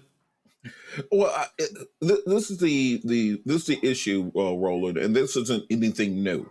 That we've often painted these issues, such as voting rights and civil rights, as being black issues, and they view them as being a niche black issue for some reason. That's why during the Biden term, when we tried to pass updates to the Voting Rights Act that would have prevented much of this, many people on the progressive base weren't as supportive as you would have hoped. They did not make it an agenda item. They thought that if you pass something like voting rights or civil rights, that'll be seen as a black issue. It'll scare off those suburban white voters who have already got the MAGA mind virus, and we're never going to come back across that aisle. But that was the rationale at that point in time. You saw something similar with Obama when he was passing Obamacare. You had people like Claire McCaskill and other moderate, quote unquote, Democrats who were the ones in the Senate who prevented there from being a government option that would have actually made Obamacare a more effective program than what we ended up getting, which is a very diluted version. And we see this often with the progressive movement, where they will say, well, animal rights are more important than African-American rights. Environmental issues are more important than African-American issues. Women's reproductive health, God bless it, is more important than African-American issues. Gay issues are more important than African-American issues. And this is where you see a large portion of this discontent among young people when they start calling for tangibles, when they say, well, we put you in office, we turned out and voted, we did what you told me to do, and now you're telling me we have to save the penguins instead of actually deal with issues such as reparations or criminal justice reform, housing reform, education reform that would affect the black community. And we need these folks to understand that allyship means that doesn't just mean we vote for your thing. That means that also you are going to vote for our thing because helping us helps you. Passing affirmative action then helped white women and Asians more than it helped black folks, but it seems as being a black issue. When you're looking at voting rights, that didn't just affect African Americans, that affected nearly everybody who did not have full citizenship rights in 1776. You became a full citizen with the Voting Rights Act as well. So we need to have a come to Jesus meeting with our progressive, our liberal allies and friends, and let them know, don't just expect us to turn out for your thing. We're going to need you to advocate just as hard and fight just as fervently when it's things that you view as being helping the black community, because that also helps you and your agenda.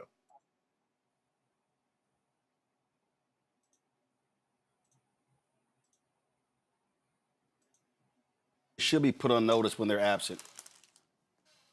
Mm-hmm. Zabor?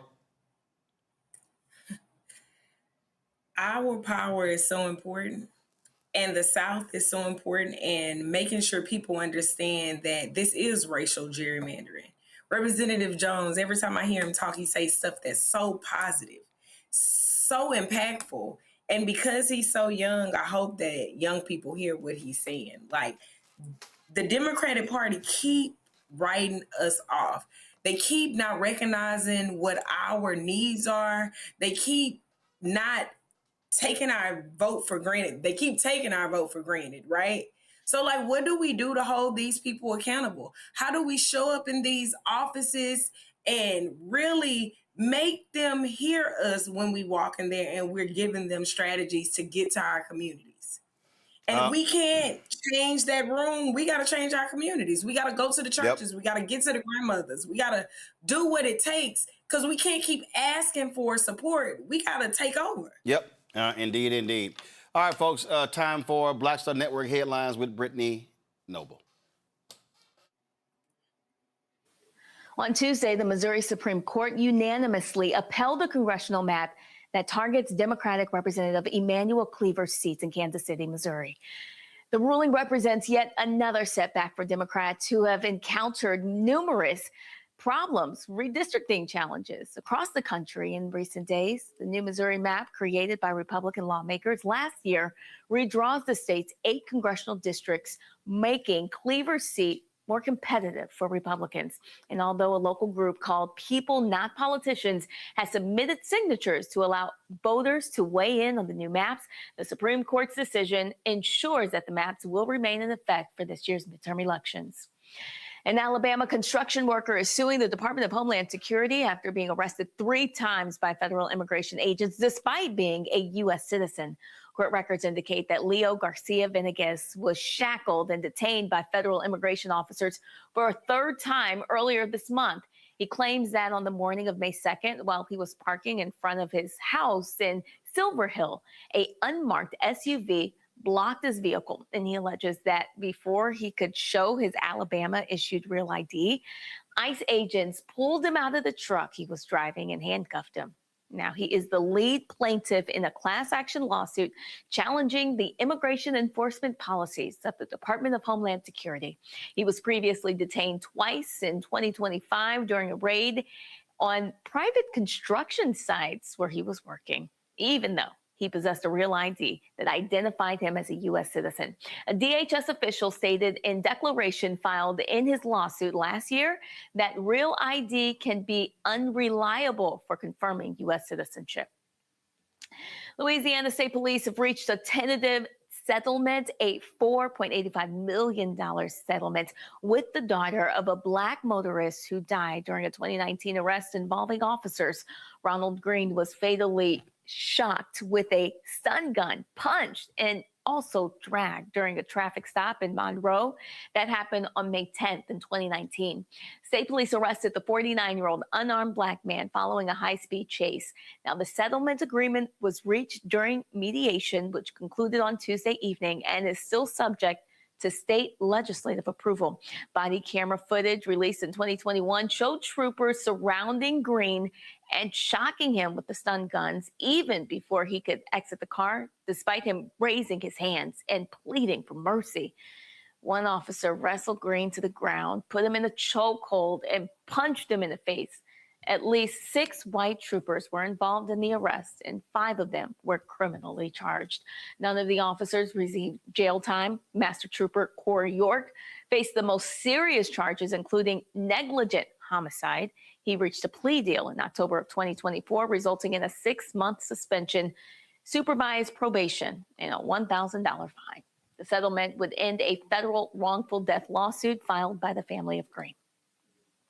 Memphis Grizzlies forward Brandon Clark passed away. The Los Angeles Police Department confirmed that Clark was found dead at his home in the San Fernando Valley of Los Angeles, with a possible drug overdose cited as the cause. Authorities discovered drugs at the location, but there was no evidence of foul play. Clark was drafted in the first round by the Oklahoma City Thunder in 2019, but was traded to the Memphis Grizzlies just 2 weeks later. He spent his entire 7-year career with Memphis. An Atlanta area church is making a significant investment in the Black community through a comprehensive affordable housing initiative. New Birth Missionary Baptist Church is launching the New Birth Village to help Black families build generational wealth. This development is expected to provide more than 390 homes in that region. The church is contributing about 35 acres of debt-free land from its campus and is also investing in a pre-development and infrastructure collaboration with developed partnerships. Well, the initiative targets middle-class families who often earn too much to qualify for subsidized housing programs, but are increasingly unable to afford home ownership in the Atlanta metropolitan area. So this development aims to serve first-time home buyers, teachers, nurses, public safety workers, seniors, and even young professionals. All right, folks, be sure to catch the Breakdown of Brittany Noble every day, noon Eastern, right here on the Black Star Network. The Breakdown of Brittany Noble every day, noon Eastern, right here on the Black Star Network. Well, Donald Trump loves to attack reporters, especially if you're a Black female. Earlier, of course, last week, it was Rachel Scott of ABC. The most recent one, a couple of days ago, was Kayla Gardner of MS Now News. Watch this.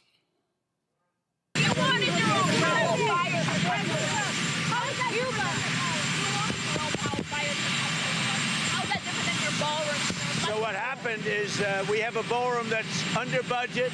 It's going up right here. I've doubled the size of it because we obviously need that.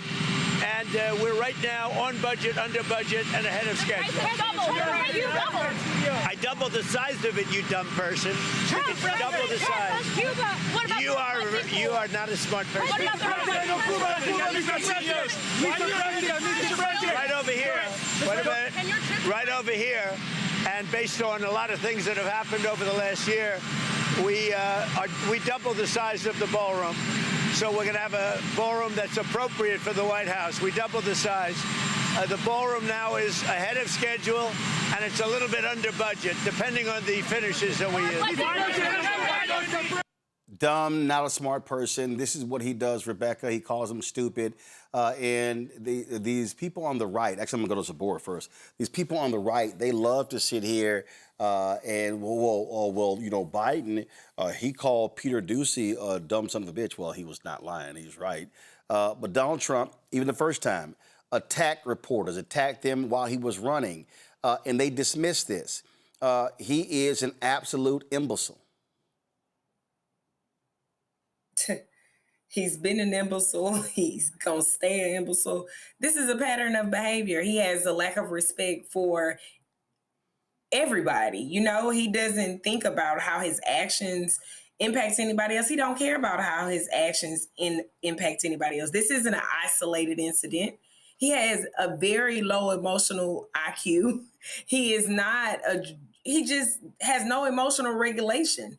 And the way he disrespects individuals that are educated, individuals that are women, individuals that are Black, it's just, I can't even believe this is the president of the United States that is doing these type of hideous kind of behaviors, and no one holds him accountable. Our press, American press, is under attack. And if we don't understand how important the press is and how important it is to ask the right questions and have the right people in the room and to have respectful and very great engagement with these individuals, what are we doing? And it shows just the state of where America is and how we are just desensitized to our reporters being attacked. This is not right. This is not American. This is not democratic. This is just very disrespectful, and Black women have to be protected. There's no reason why a man is able to talk to a woman in that manner and no one is holding him accountable. He is a pathetic individual, pure and simple, Robert. And look, one of the issues that I have with this is, where's the sense of community among journalists? Where are the people who are going to stand up and say, we're not going to tolerate this? The first time that he did this, all the journalists should have walked out of the room and not come back, because this man thrives on attention. He thrives on headlines.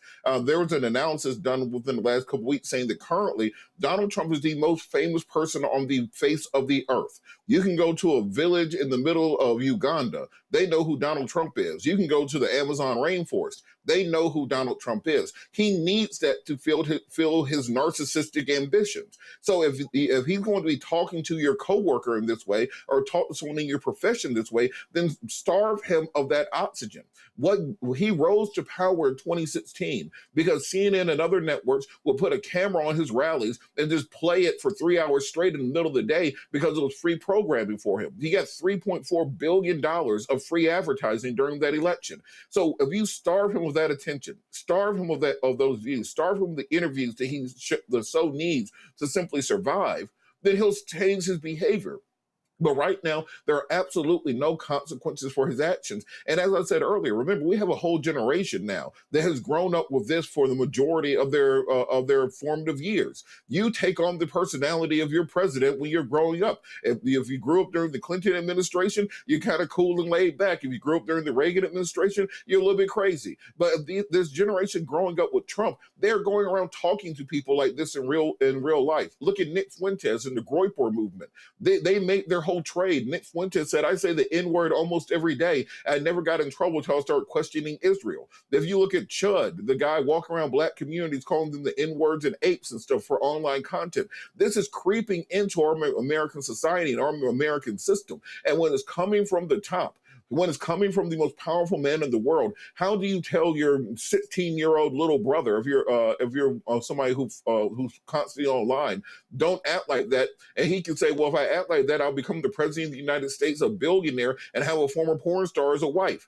I mean, we have to start putting some kinds of rules and regulations back in place so that we have some form of decorum, because we have now descended to the lowest possible denominator to the point where we're having a UFC fight in front of the White House. This is the level of ghetto that this administration has brought to America, and my family fought too long and hard to get out the hood to watch the whole country descend down into it.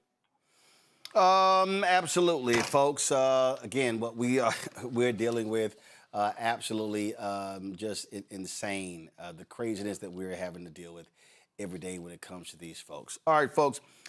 Some sad news to report. Legendary sports broadcaster Charlie Neal, the voice of HBCU football for a very long time on BET, WTBS, has passed away. He was 80 years old. He most recently was doing HBCU sports for HBCU Go last year. He was honored in the 2024, in the SWAC Hall of Fame. Charlie Neal, born 1945. Again, so many people remember his voice, and this is when he talked about being that SWAC honoree. Something monumental. Yeah, Charlie, you are being inducted into the Hall of Fame for the SWAC. Congratulations. Yeah, Charlie. Yeah, Charlie. I see you, man. Well deserved, big man. They had a press release earlier this week, the Southwestern Athletic Conference, and it's kind of interesting.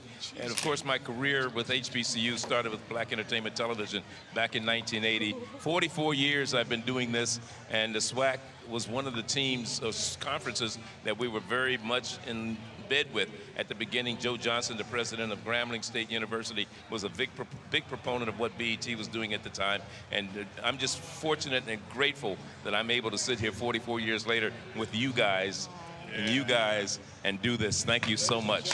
Hey, listen, it's only right we celebrate the right way. It's only right we celebrate. Hey, Charlie, congrats. It's all in my mouth. It's all in my mouth. Let's go, Charlie. It's only right we celebrate the legend the way he should be celebrated, man. You know how to surprise a person. Yes, sir. And real quick, let me say this, because Charlie's going to the SWAC Hall of Fame. He's the Black College Football Hall of Famer. He chairs our selection committee panel. And just everything you do, your commitment to historically black colleges and universities, it's historic, Charlie. You know, we talk about people whose shoulders we stand on. We stand on your shoulders because everything you've done and you've committed to all of these people here who support black colleges and those institutions. Well, thank you so much. You're going to make me cry. That's right. Well deserved, brother. You've been killing it. Yes. You have set the mark for all of us. Thank you, John. It's great to have you as a partner. My little brother here. Yeah. We have a good time, and it's great to be part of this. I'm telling you guys, we celebrate you. We appreciate you. So keep doing what you're doing. John, do not take it easy on him during the broadcast. He does hard the whole game.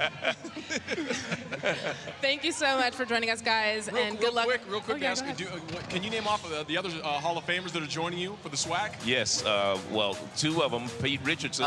Big loss. Charlie Neal passes away at the age of 80 years old. Let me thank our panel for being with us today. Zabora, thanks a bunch. Robert, thanks a bunch.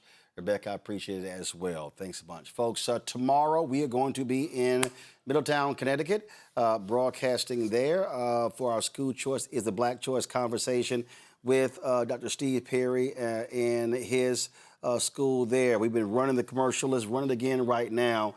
We're going to be there broadcasting tomorrow at Cross Street AME Zion Church. Roll it. This is a national issue. And it's happening right here in Middletown. This isn't just about a school. It's about opportunity. Application is approved. Ranked as #1 by the Connecticut State Board of Education in 2023. No one can give us an answer why. Roland Martin is coming to Middletown. He wants the country to know about our struggle for our children's education and future. families need an option. Children are waiting. Many children will fall in the gap. The examples are right there. We'll never know. Middletown has repeatedly been denied state funding without any legitimate or legal reasons. They're fighting so hard to stop us opening the school that serves our community. They don't want for your children what they want for their own children. Every parent in the world wants the best for their child. We want to hold people accountable. We need to know the why, and you need to follow the law. We're going to do what we always had to do. Fight for justice. Fight for what is right. Be a part of this conversation. Ask questions. Demand answers. See you May 14th.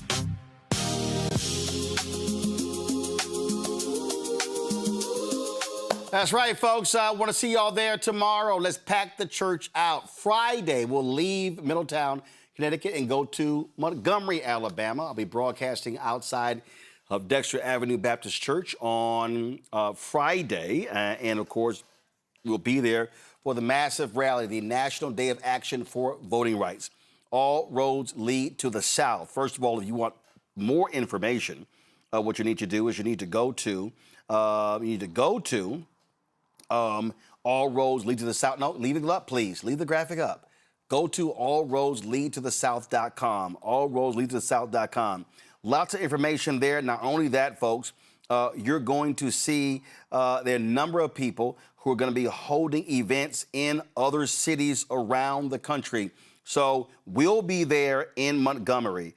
But we'll be able to go, if you go to the website, you're going to see there will be things happening in other cities. So track everything there on that. So all roads lead to the South. So we'll do the show on Friday. And then on Saturday, we will have our broadcast. Now, we're going to be live from Selma first. And then we're going to be, so that's going to be at 10 a.m. Eastern on Saturday. And then we'll be live from Montgomery at 1 p.m. Eastern. And so we're going to have full coverage of what's taking place there in Montgomery. We're going to be, of course, the rally is going to be at the state capitol. As I said, this is Dexter Avenue Baptist Church. We're going to be right there at the church. Just right there on the sidewalk. And then, of course, the state capitol is literally right across the street. And so we look forward to that. Really, really, really important broadcast going on. And so we're going to be the home. We're the media partner for this rally. And so lots of things we want to focus on. This is about mobilizing, starting Freedom Summer 2026. This is about registering people, teaching people, enlightening people, letting people know what's going on. And so a lot of people, I've been seeing y'all on social media saying, okay, what's next? What do we do? Well, this is what we do. This is the beginning of that mobilization, that organization we're talking about. And so a lot's going to be going on.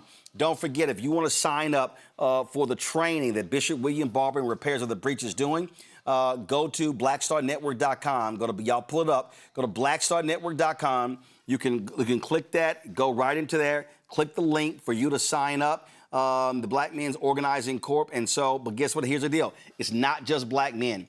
Black men and black women. We started this by trying to saying we want to get 1,000 alphas, and so we're nearing that goal. But guys, leave it back up. We say we want to get 1,000 alphas. Then we expanded that to black men. Then sisters were hitting us as well. Now we've expanded that. So if you go to blackstarnetwork.com or go to Repairs of the Breach website, you can sign up for this, okay? Y'all, scroll down and click the link. When you click that link, it has all the information for you to fill out, for you to sign up. This is what it's all about. You see the form right here. So we're nearing 1,000. You know what? I want to double that. I want us to train. It's going to be a virtual training. Okay, if you've already sent me an email or signed up, you're going to be getting an email soon. It's taking place June 12th and 13th. June 12th and 13th, this training. It is to teach you how to organize and mobilize when it comes to voting. And so that's happening. And so you're going to see other efforts come out of what's happening on Saturday. So all of this is going on because this is about us training and teaching African Americans because it's critically important we maximize our numbers in the November election. All right, folks, support our work. Listen, traveling to Connecticut, then turning right around, traveling to Montgomery. We're bringing about 11 people there. Listen, that costs money, all right? We ain't getting paid to do it. And so when you support this show, you are supporting our ability to be able to travel this country to cover the stories that matter to you and others. And so, Cash App, use the Stripe QR code. You see it right here. Use that. Oh, you're listening, go to blackstarnetwork.com. That's also for credit cards. Checks and money order. Make it payable to Roland Martin Unfiltered.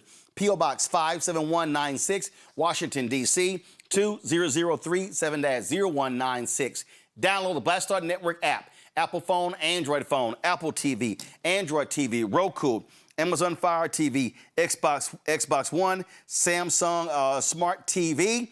And then also, of course, you want to get our Roland Martin Unfiltered swag, go to shopblackstarnetwork.com. Shopblackstarnetwork.com for our hat. ShopBlackStarNetwork.com for our hats and T-shirts and all that good stuff. Our shirt, Don't Blame Me, and Voted for the Black Woman. Black-owned Media Matters. All of our shirts and hats, go to ShopBlackStarNetwork.com to support our black-owned businesses. All right, so our black-owned products, same thing. We want y'all to go to ShopBlackStarNetwork.com. ShopBlackStarNetwork.com. Go to our marketplace.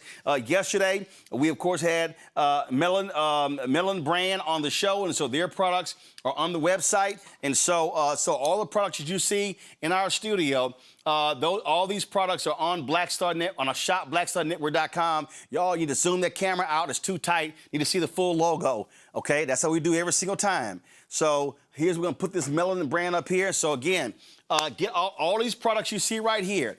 All these products, if y'all zoom that camera out, that's where it should be.